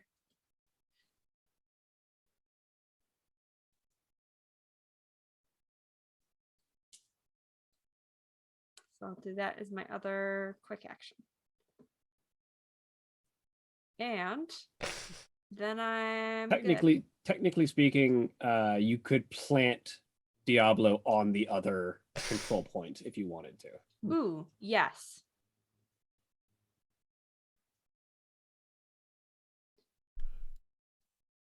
On the point. Over there. Yep. Perfect. Are you staying where you are now? In that case, Or would you just not boost and stay on the other control point? yeah, I'll stay on the other control point. I think I was there at one point. I'll do that. All right, that is my turn. I'm done. Turn. I spelt.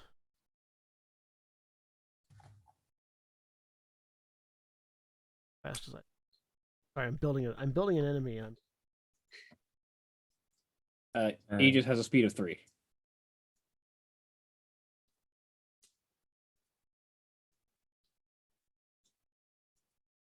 right, that's it.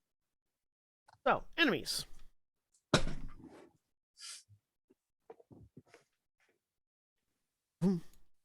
Enemy reinforcements arrive. As expected, there are several chains.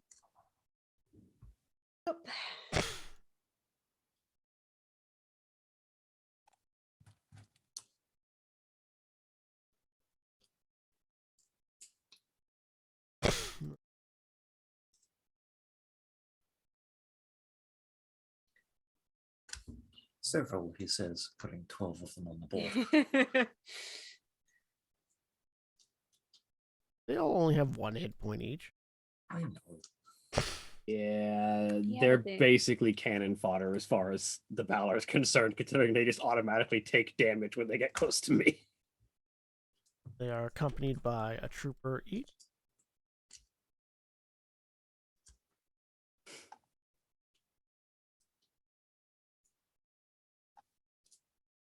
And the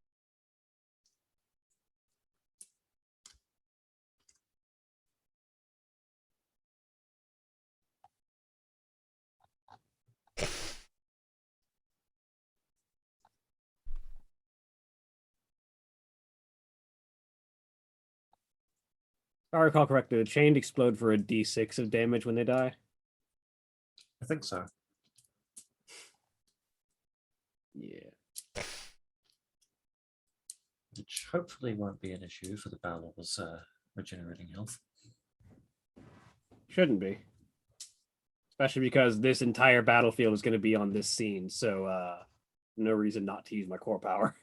I mean, yeah, fair. right, and finally, the Rebellion Liberator appears on the battlefield.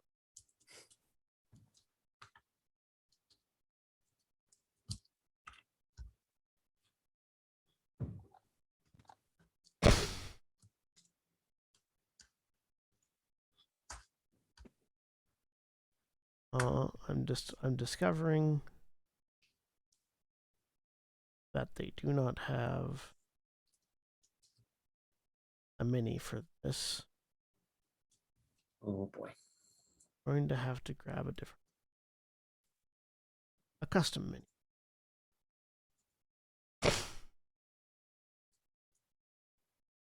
Yes. I have 17 hit points, and I regenerate currently a quarter of that every turn, but when I activate my core system, a half of that every turn.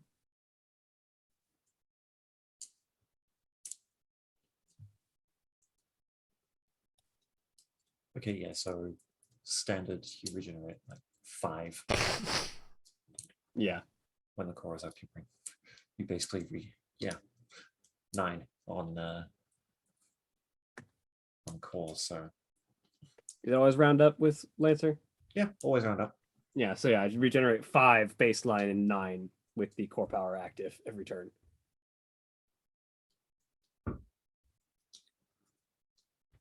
And that doesn't stop on a Balor unless I take reactor stress or structure damage, and then only stops for a turn.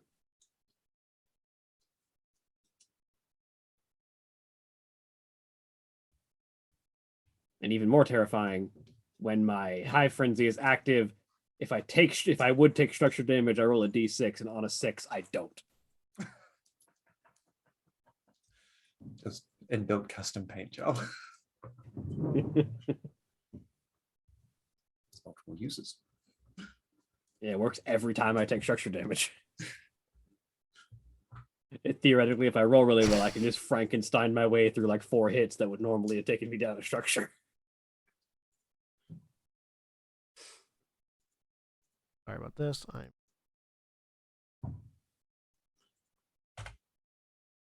I mean, I can potentially vamp a little. Well, actually, I'm going to need you to make a. Oh, all right. Since you make such good ones. It's all about just having a template. Speaking of vamping, a little bit of descriptive.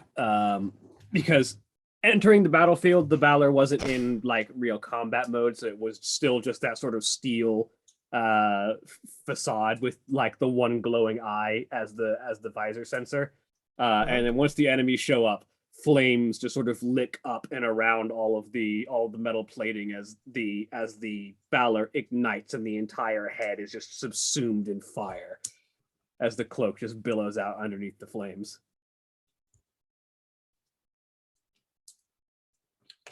Okay, I need this to be size.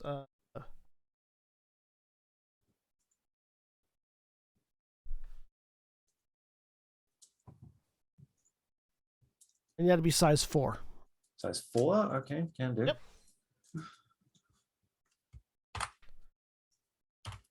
Scale up. Let's see. Oh yeah, that would do nicely. Should be able to... No, that's fine. So yeah. So from the opposite side of the prison complex, you hear the as a massive amount of enemy forces, slam into the area, and you also hear the of something heavy being lifted up into the arena as the floor panel slides open at the far side, up basically almost exactly opposite of the Empress's Tiamat, and a massive size 4 mech that is bipedal largely, but mostly consistent of a walking artillery platform, rises up onto the battlefield. And as it does, you over your various comm links, the Empress's voice calls out, "Rebellion Liberator has made its appearance. A bonus to anyone who ends that mech's career."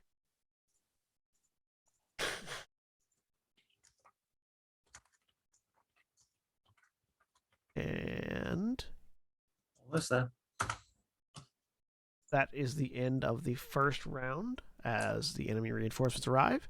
So, Mark 1 point on all 4 control points.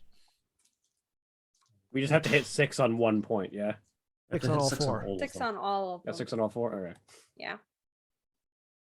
Normal control points, you only have to hit 6 like total, and you get 1 point per. This one, you have to get 6 on all because you're releasing prisoners. Mm-hmm.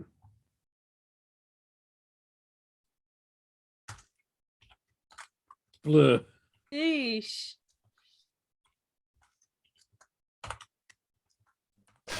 Scale that gentleman appropriately. Ah, yeah, that's Got a 1 size point. 4. We got 1. We got There 1. we go. There we go.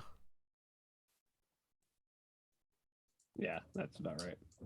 Ah, I see you marking them on the map. Yep, he's on the map. Page my notes, that's fine. All right. So, first PC slot. Who was the last PC to go? I believe that was Mara. Yes. Who goes first this time? Oh goodness. I feel like our front line, right there should go. Well, it's player character first. Player characters. Oh, let's player character first. Player characters. I'm fine with holding off. What was that? I'm fine with holding off. Okay.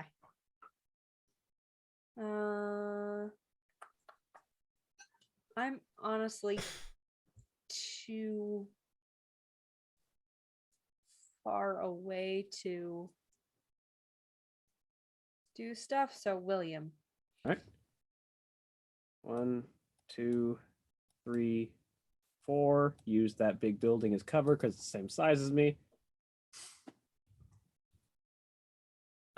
And then go ahead and actually, at the start of my turn, protocol activate Hive Frenzy. Does what? For the rest of the scene, I and adjacent allies gain soft cover. My Scouring Swarm deals 4 kinetic damage to targets to start their turn adjacent or grappled by me instead of 2. My regeneration restores half of my total HP instead of 1/4. If I would take structure damage, I roll 1d6. On a 6, my mech hellishly pulls itself together, taking no structure damage, returning to 1 HP and gaining immunity to all damage until the end of the current turn. And then I become shredded and cannot clear the condition for the duration. Shredded being I cannot benefit from any armor, but it's fine because I don't have any. Or resistance to any type of damage. Yeah.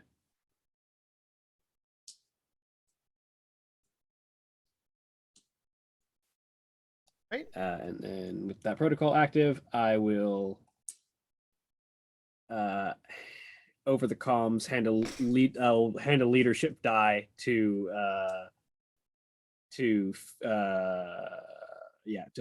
Phoenix and Phoenix, if you could concentrate your fire on the big bastard. Understood. See what I can do. And then meanwhile, I'll give you a leadership die. I have 2 left. And then I will use my quick action to lock on. Actually, hang on. What's my sensor range? Do I have enough sensor range to do that? Maybe. 1, 2, 3, 4. I don't have enough sensor range. Never mind. I'm 1 short. Balor has very short sensors. So instead of locking on, I will just what can I do with quick actions?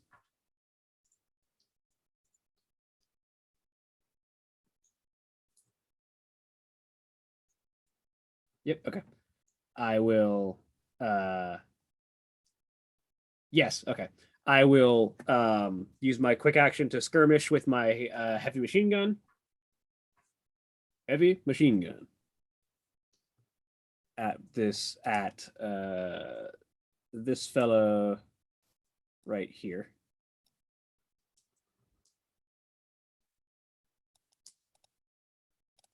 Hopefully I will hit.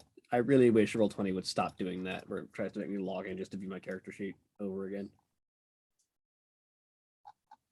This is difficulty 1 because it's inaccurate.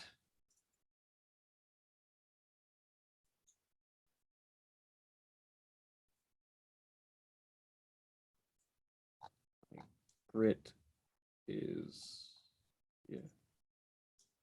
I should calculate my grit. It did, but I still rolled a fucking 4. Or, yeah, so 5, which probably misses. See?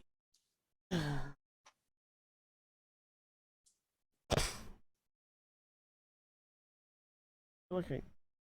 I have my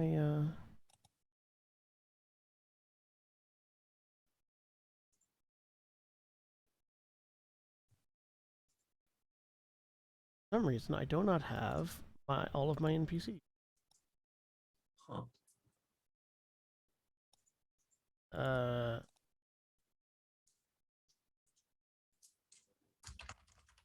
Why don't I have my? Don't actually know what the damage on these, what the health on these things are, because I don't have my information any reason.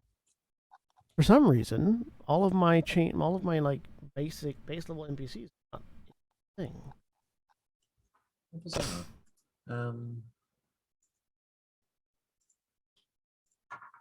Are they still in your NPC roster?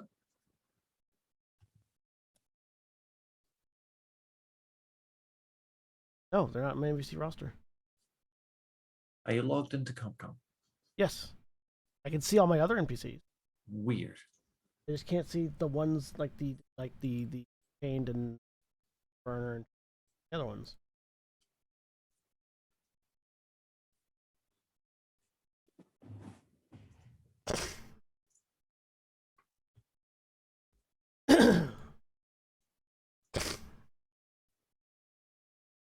Hmm.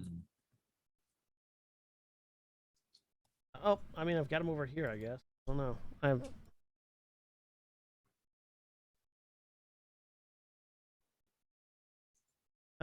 There it is. Chained. I feel like Sorry. a 5 misses. Yes, 5 misses. Their evade is low, but it's not that low. So yeah, you unload with the arm cannon and it just hits buildings and misses the enemies.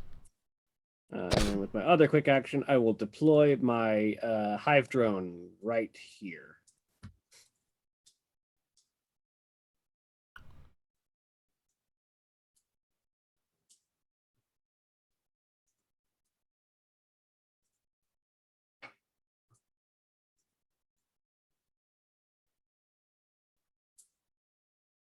Try to drop it in the wrong space.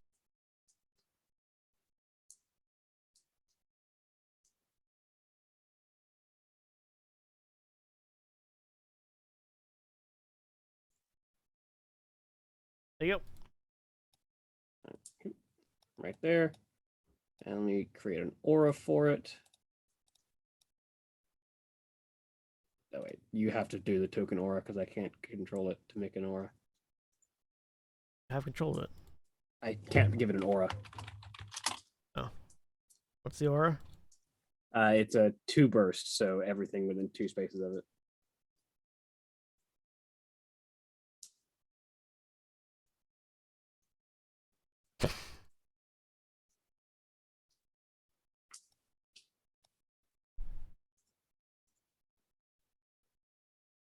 One more. Alright, because the grid's not there, so it's a little bit harder. Yeah. Calculate it. There we go.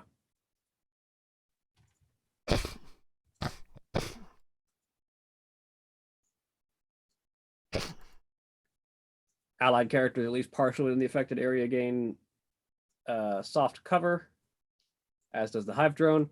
And hostile characters take 1 AP kinetic damage when they start to turn in the affected area or enter it for the first time in a round.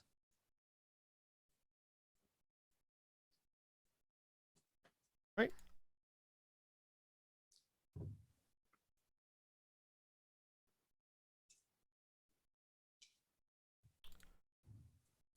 Anything else on your turn? That is it. NPC turn.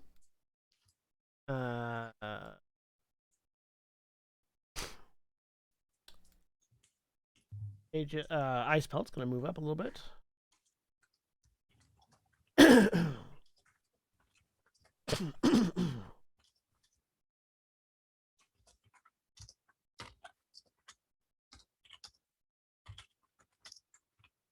um,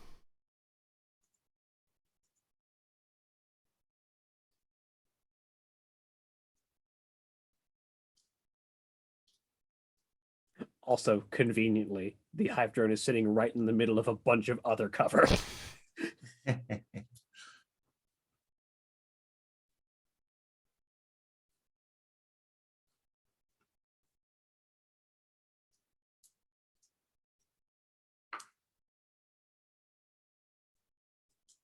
He's just gonna move here and activate his defensive net. The Aegis spreads a powerful shimmering repulsion shield over a burst 3 area. While active, the Aegis is immobilized, but all ranged, melee, and tech attacks against characters or objects within the affected area that originate outside the area receive +2 difficulty and cannot result in critical hits. Characters within the area may attack characters within and outside the area normally. Allied characters within the area also gain immunity to impaired and slowed, and remove these conditions when they enter the area if they already have them. The effect lasts until the Aegis ends as a protocol, or until the Aegis is stunned, jammed, or destroyed. Involuntary movement causes the shield to move with the Aegis. Nice. So we get the burst 3 aura of just really good protection. Everyone in that aura is protected.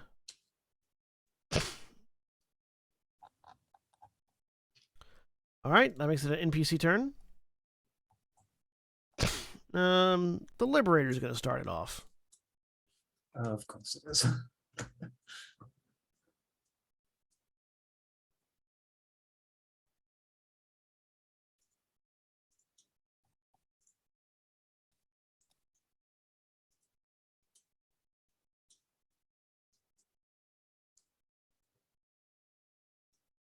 Yes, that's right. Come closer.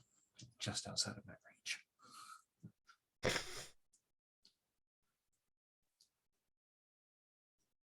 2. That's as fast as it moves. Slowest fucking mech. I could just try and pull it all the way to the side where it can't do anything.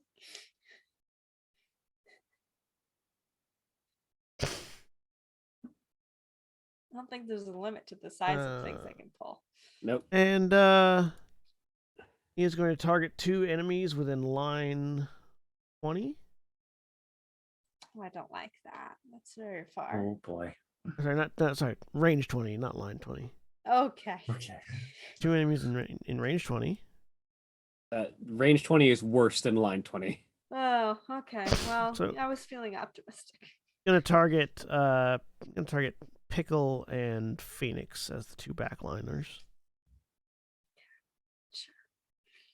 The attack against Phoenix probably benefits from that cover unless it's oncoming, but even if it doesn't, it still gets 2 difficulty from the Aegis.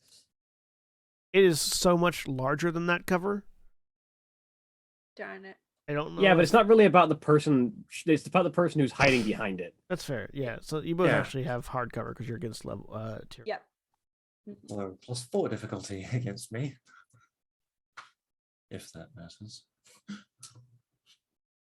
mean, there's a +1 to the attack right now.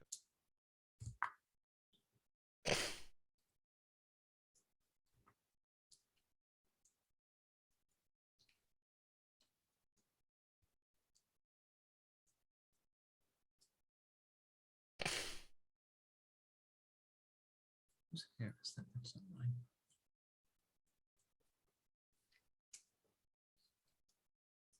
Okay. 2020 plus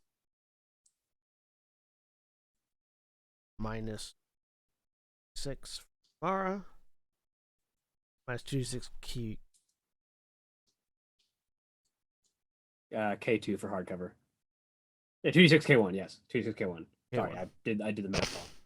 The formula was formed wrong in my head. 14 to hit Mara. That is against. Evasion. Yeah, my evasion's 11. That's 8 explosive damage as these massive cannons just rock into you. Okay. My armor, I've got 1, so does that. That reduces it to 7. Yeah. Awesome. Okay. Then Still. 4d6 K1 for Phoenix. A 5. I'm assuming misses. Hope so. So as this artillery bombardment slams into Pickle, the secondary portion of the bombardment bashes against the Aegis' barricade, trying to hit Phoenix. PC turn. Well, I'm offended now. I would. Well, William gets to designate who goes Yeah. next. Do you think you can reach a point where you'll be able to yank that thing? Let's see. What's my range on it? It's range 8, so you could do it from here. 1, 2, 3, 4, 5, 6, 7, 8. Yeah, you can do it from right there. But sure. If I can reach, let's try it. Yeah, so I'll let you have that turn. Okay, thanks.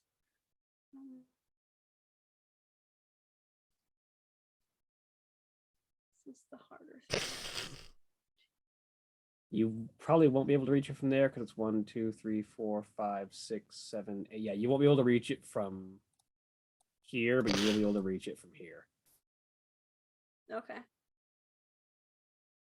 Yeah. Okay. So I'm gonna shift over this way, and I'm going to send a fair slash at it. It is going to make an agility save. Feel like the enormous lumbering mech is not good at agility saves. Probably, hopefully not.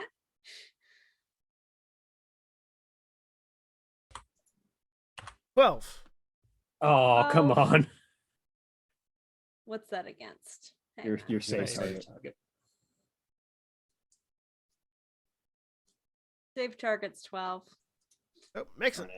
Shoot. Well, we know it's not good at agility saves though, because that's a -3 that it gets. Yeah. It just rolled All really right. high. So that was a quick action. And other quick action. Let's see here. What can this do? This seems kind of fun.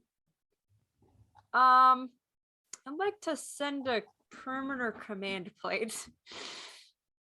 This is a new thing. I can do it up to none. Where does it say this? Anywhere within Within range range 5. 5.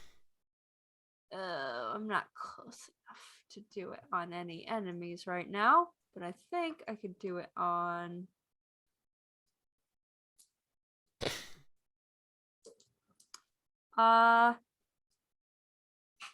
It's Hey. basically a gravity plate that you can place on a spot to try Yeah. and make it harder to move through a place. So I could launch our ally into the giant mech. well, yeah. You can allied characters may immediately fly 3 spaces in any direction. That feels fun. You do have to put it in a free space, though. Yeah, they have to walk on it. So Okay. Also, that would put Diablo outside the control zone. Yeah. So presumably he could then, attack and back into it, which could be useful. No, I think I'll just do a Nexus instead. A skirmish. Right. It is gonna be wrong button. Aiming at Two who? tabs. I can do it up to 10. I don't think I'm gonna aim at that guy though. Hang on, let me look at this weapon again because I haven't used a Nexus before.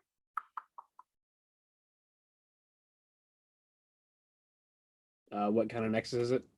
It's a light Nexus. Nexus Not light. entirely clear to me. It's an I'm gonna auxiliary aim weapon. at Means yeah. you can fire both auxiliary weapons.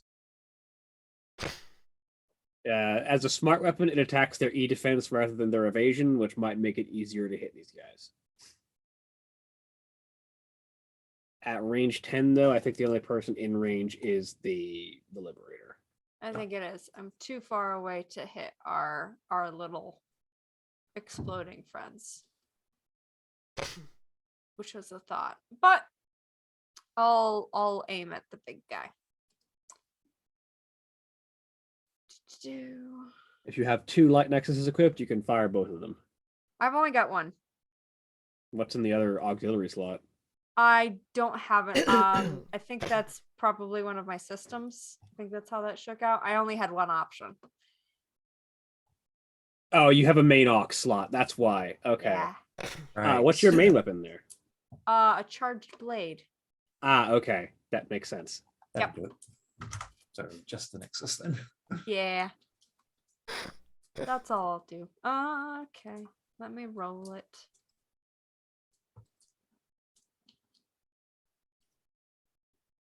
$12? Full hit. Okay, sweet. For maximum kinetic damage of 3. Yep. 1 damage. Oh, good. This thing has 2 armor. Good to know. Shoot, okay. Right. Well, we know that at least. Ping, ping, ping. That's what I do. It did a thing, though. It did a thing. I did a thing. It was very exciting.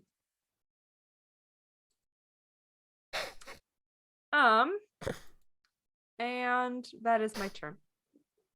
Right. Done on my movement. NPC turn or ally turn. Diablo's gonna go.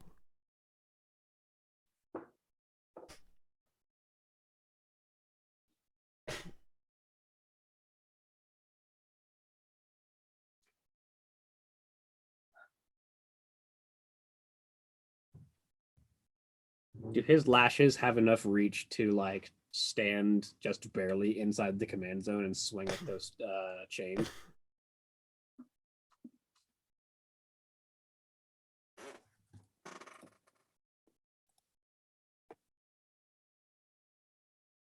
His displacement lash has a threat of 3. Oh yeah, so he So, can. 1, 2, 1, 2, 3. three. Nice.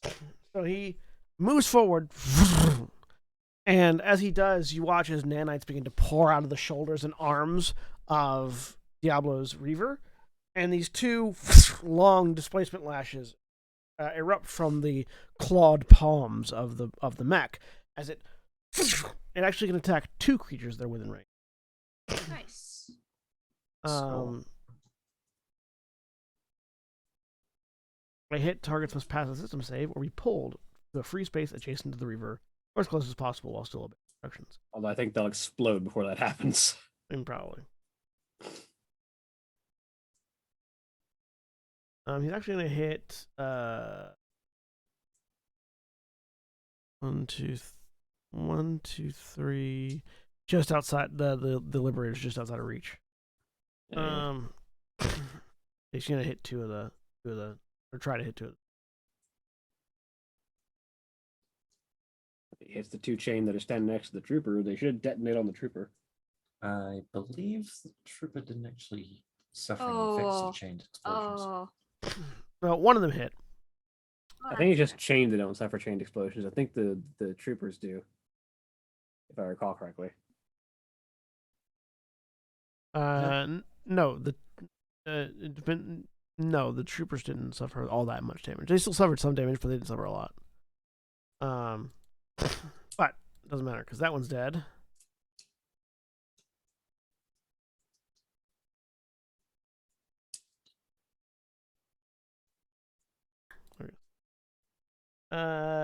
Missed the other.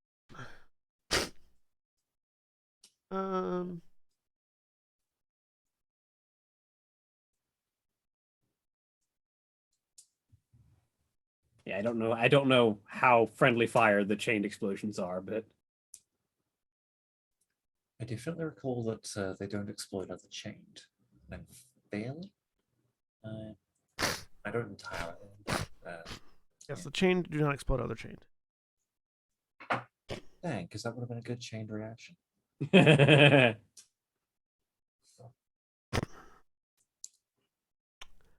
So that's his turn. Enemy's turn. This trooper is going to shoot at the hive drone. Okay. It has soft cover from itself.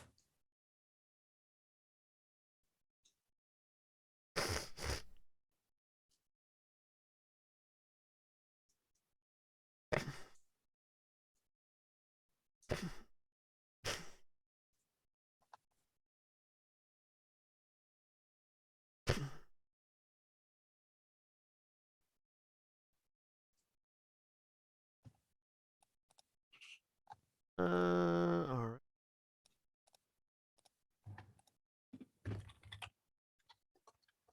Plus,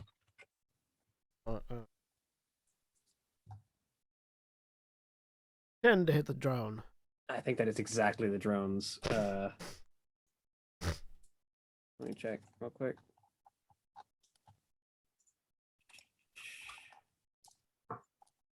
Hive drone. Valor. Yep, its evasion is 10. So that's 6 kinetic damage.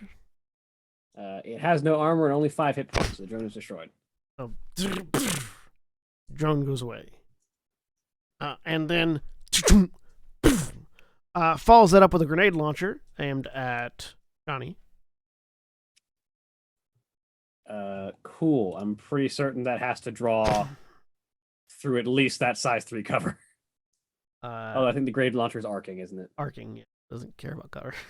But it still does care about the shield that I'm It standing does care about the shield, so it still has the -2 for. And one from Frenzy. Yes, and one from the frenzy. So yeah. So 3 difficulty on that. Does the frenzy give cover? Because I always just have soft cover. The thing about arcing is it can draw over cover, but Gotcha. I just have soft cover from the high frenzy.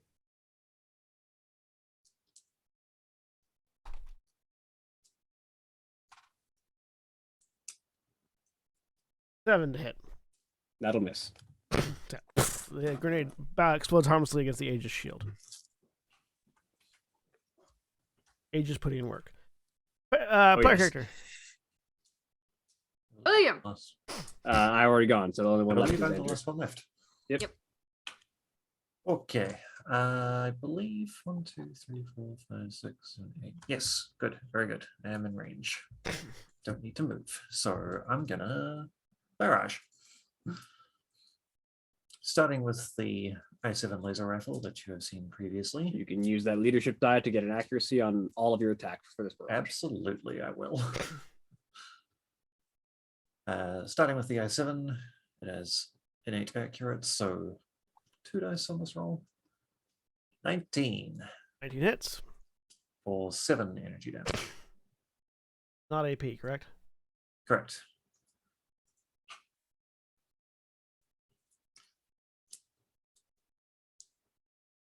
Five. And for her second weapon, she will fire the Gatecrasher cannon on her back. Which normally has inaccurate, but the accuracy cancels that out, so it's a flat roll. Let me just double check.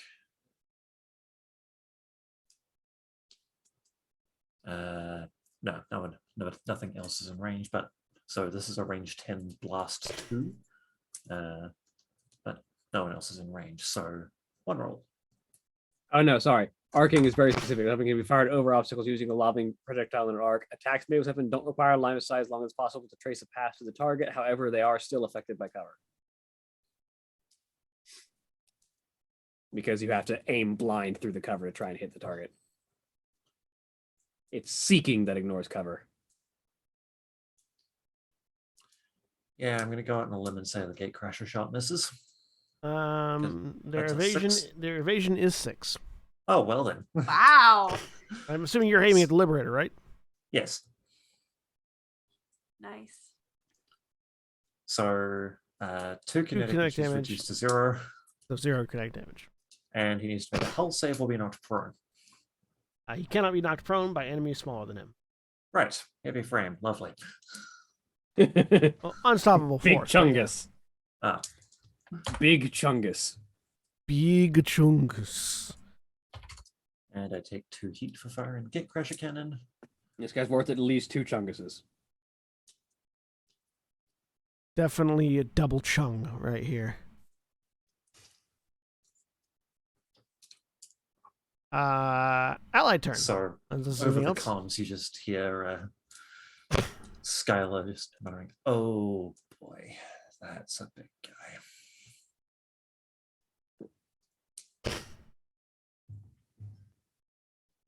I think I made him mad. I believe Deadeye is the only NPC left to go. Yeah, Deadeye's going next. Not the only one. Aegis. No, Aegis already went. Yeah. Yeah. Deadeye, and then if Empress does anything from her distance. Empress is charging. Empress is charging her laser. I hope she'll fire that more than just at the end of the fight. I mean, once it reaches a certain level of charge, she's going to hit something with it. Just apocalypse rail fire into the Liberator from across the map.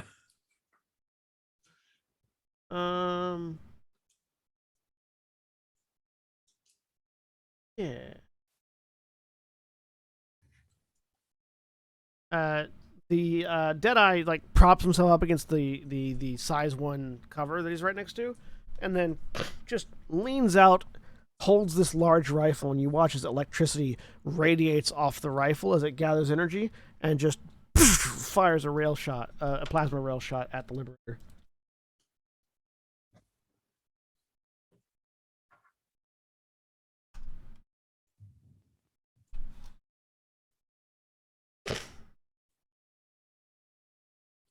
Aha! That's Natural 20. crit. Nice. If Matters. it does anything. Because it's an NPC. So 7 that's energy fair. damage. I don't think they have any no credibility.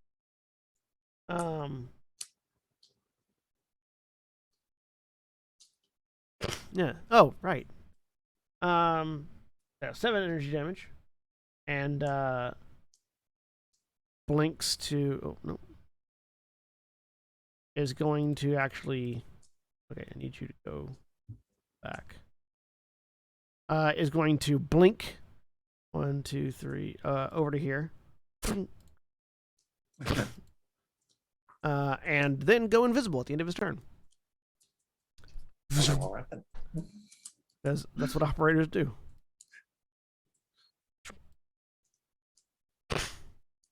That Phase makes it generator. enemy's turn. So, someone really quickly look up the apocalypse rail for me. I think It charges D6 and then you 1, reduce. 2, and 3. Each turn it gains a Uh, charge. Apocalypse die And 1d6 starting at 4. At the start of each of your turns, lower its value by 1 to a minimum of 1. Gotcha. yeah, And when it's at 1, it's at the most dangerous. Yep. yes. So she started at 4 last turn. Now it'll reduce to 3. Yeah. You're all watching as just heat is rising off of the Tiamat. All 6 of its wings have spread and in a sort of like an arced wing formation to basically provide like an air brake as massive clawed feet and clawed hands have dug into the ground as it's on all fours, tail and claws dug into the ground to hold it in position as it's in siege mode and charging the apocalypse rail.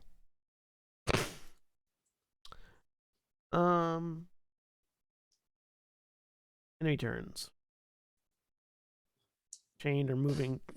It's all enemy turns right now. So chained are gonna move.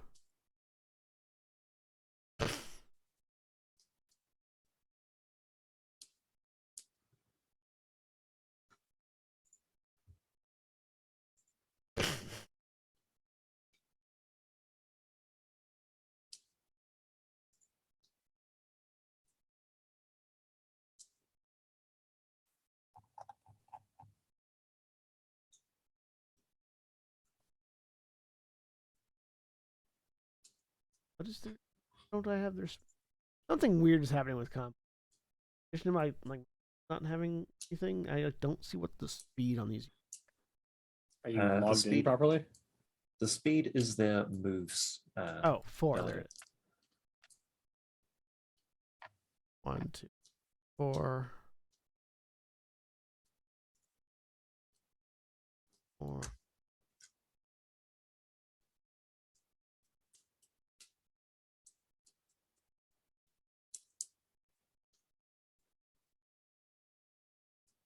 Hello, boys. 1, 2, 3, 4. 1, 2, 3, 4. Something bold words for someone in gatecrasher range.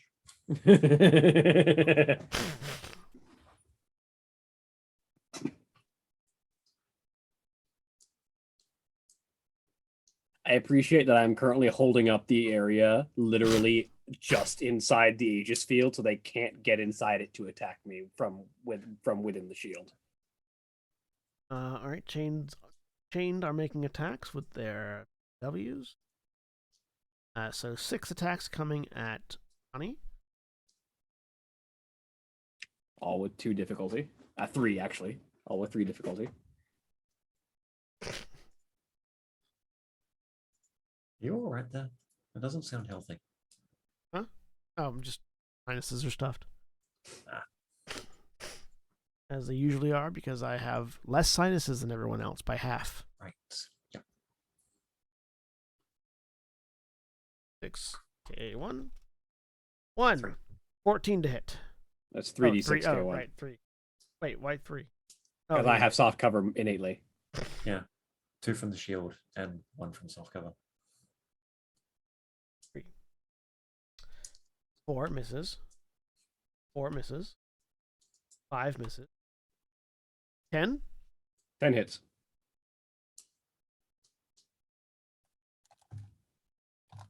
Misses. 10. 2 hits. 10 hits.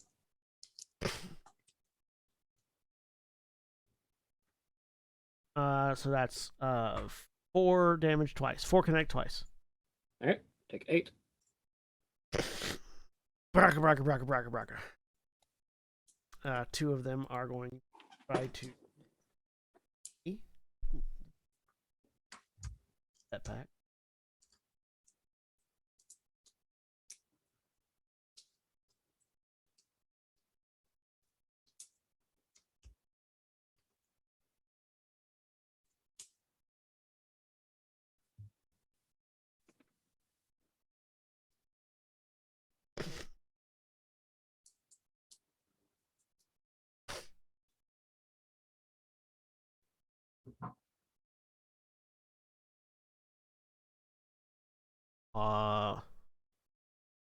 Both of them hit.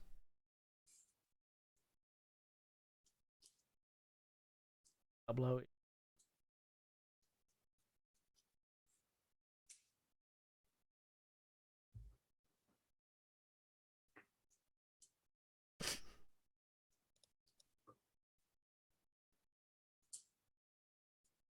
Six explosive damage. Slow and shred Diablo into 16. 12 damage.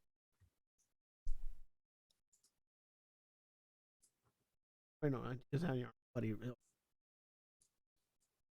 Alright, that's their turn. The troopers are going to start firing.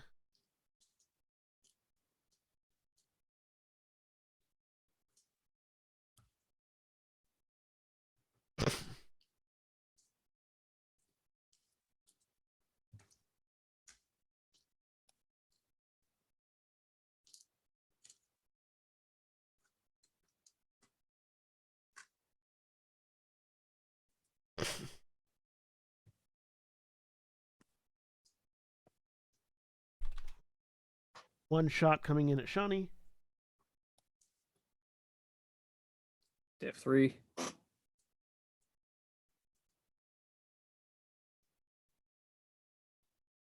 5 misses, but reliable 2. Okay.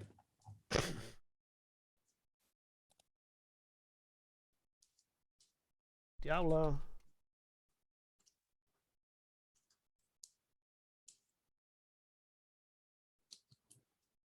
Damage. Ow. Good grief. A bit of a beating. That's the end of their turn and the end of the round. So at the top of the round, we're going to go ahead and take our break for the week. There. a break. We're going to end for the week there. We'll be back in 2 weeks with more Lancer as we finish up, as we continue on this control point fight. Say goodbye, everybody. Bye. Goodbye.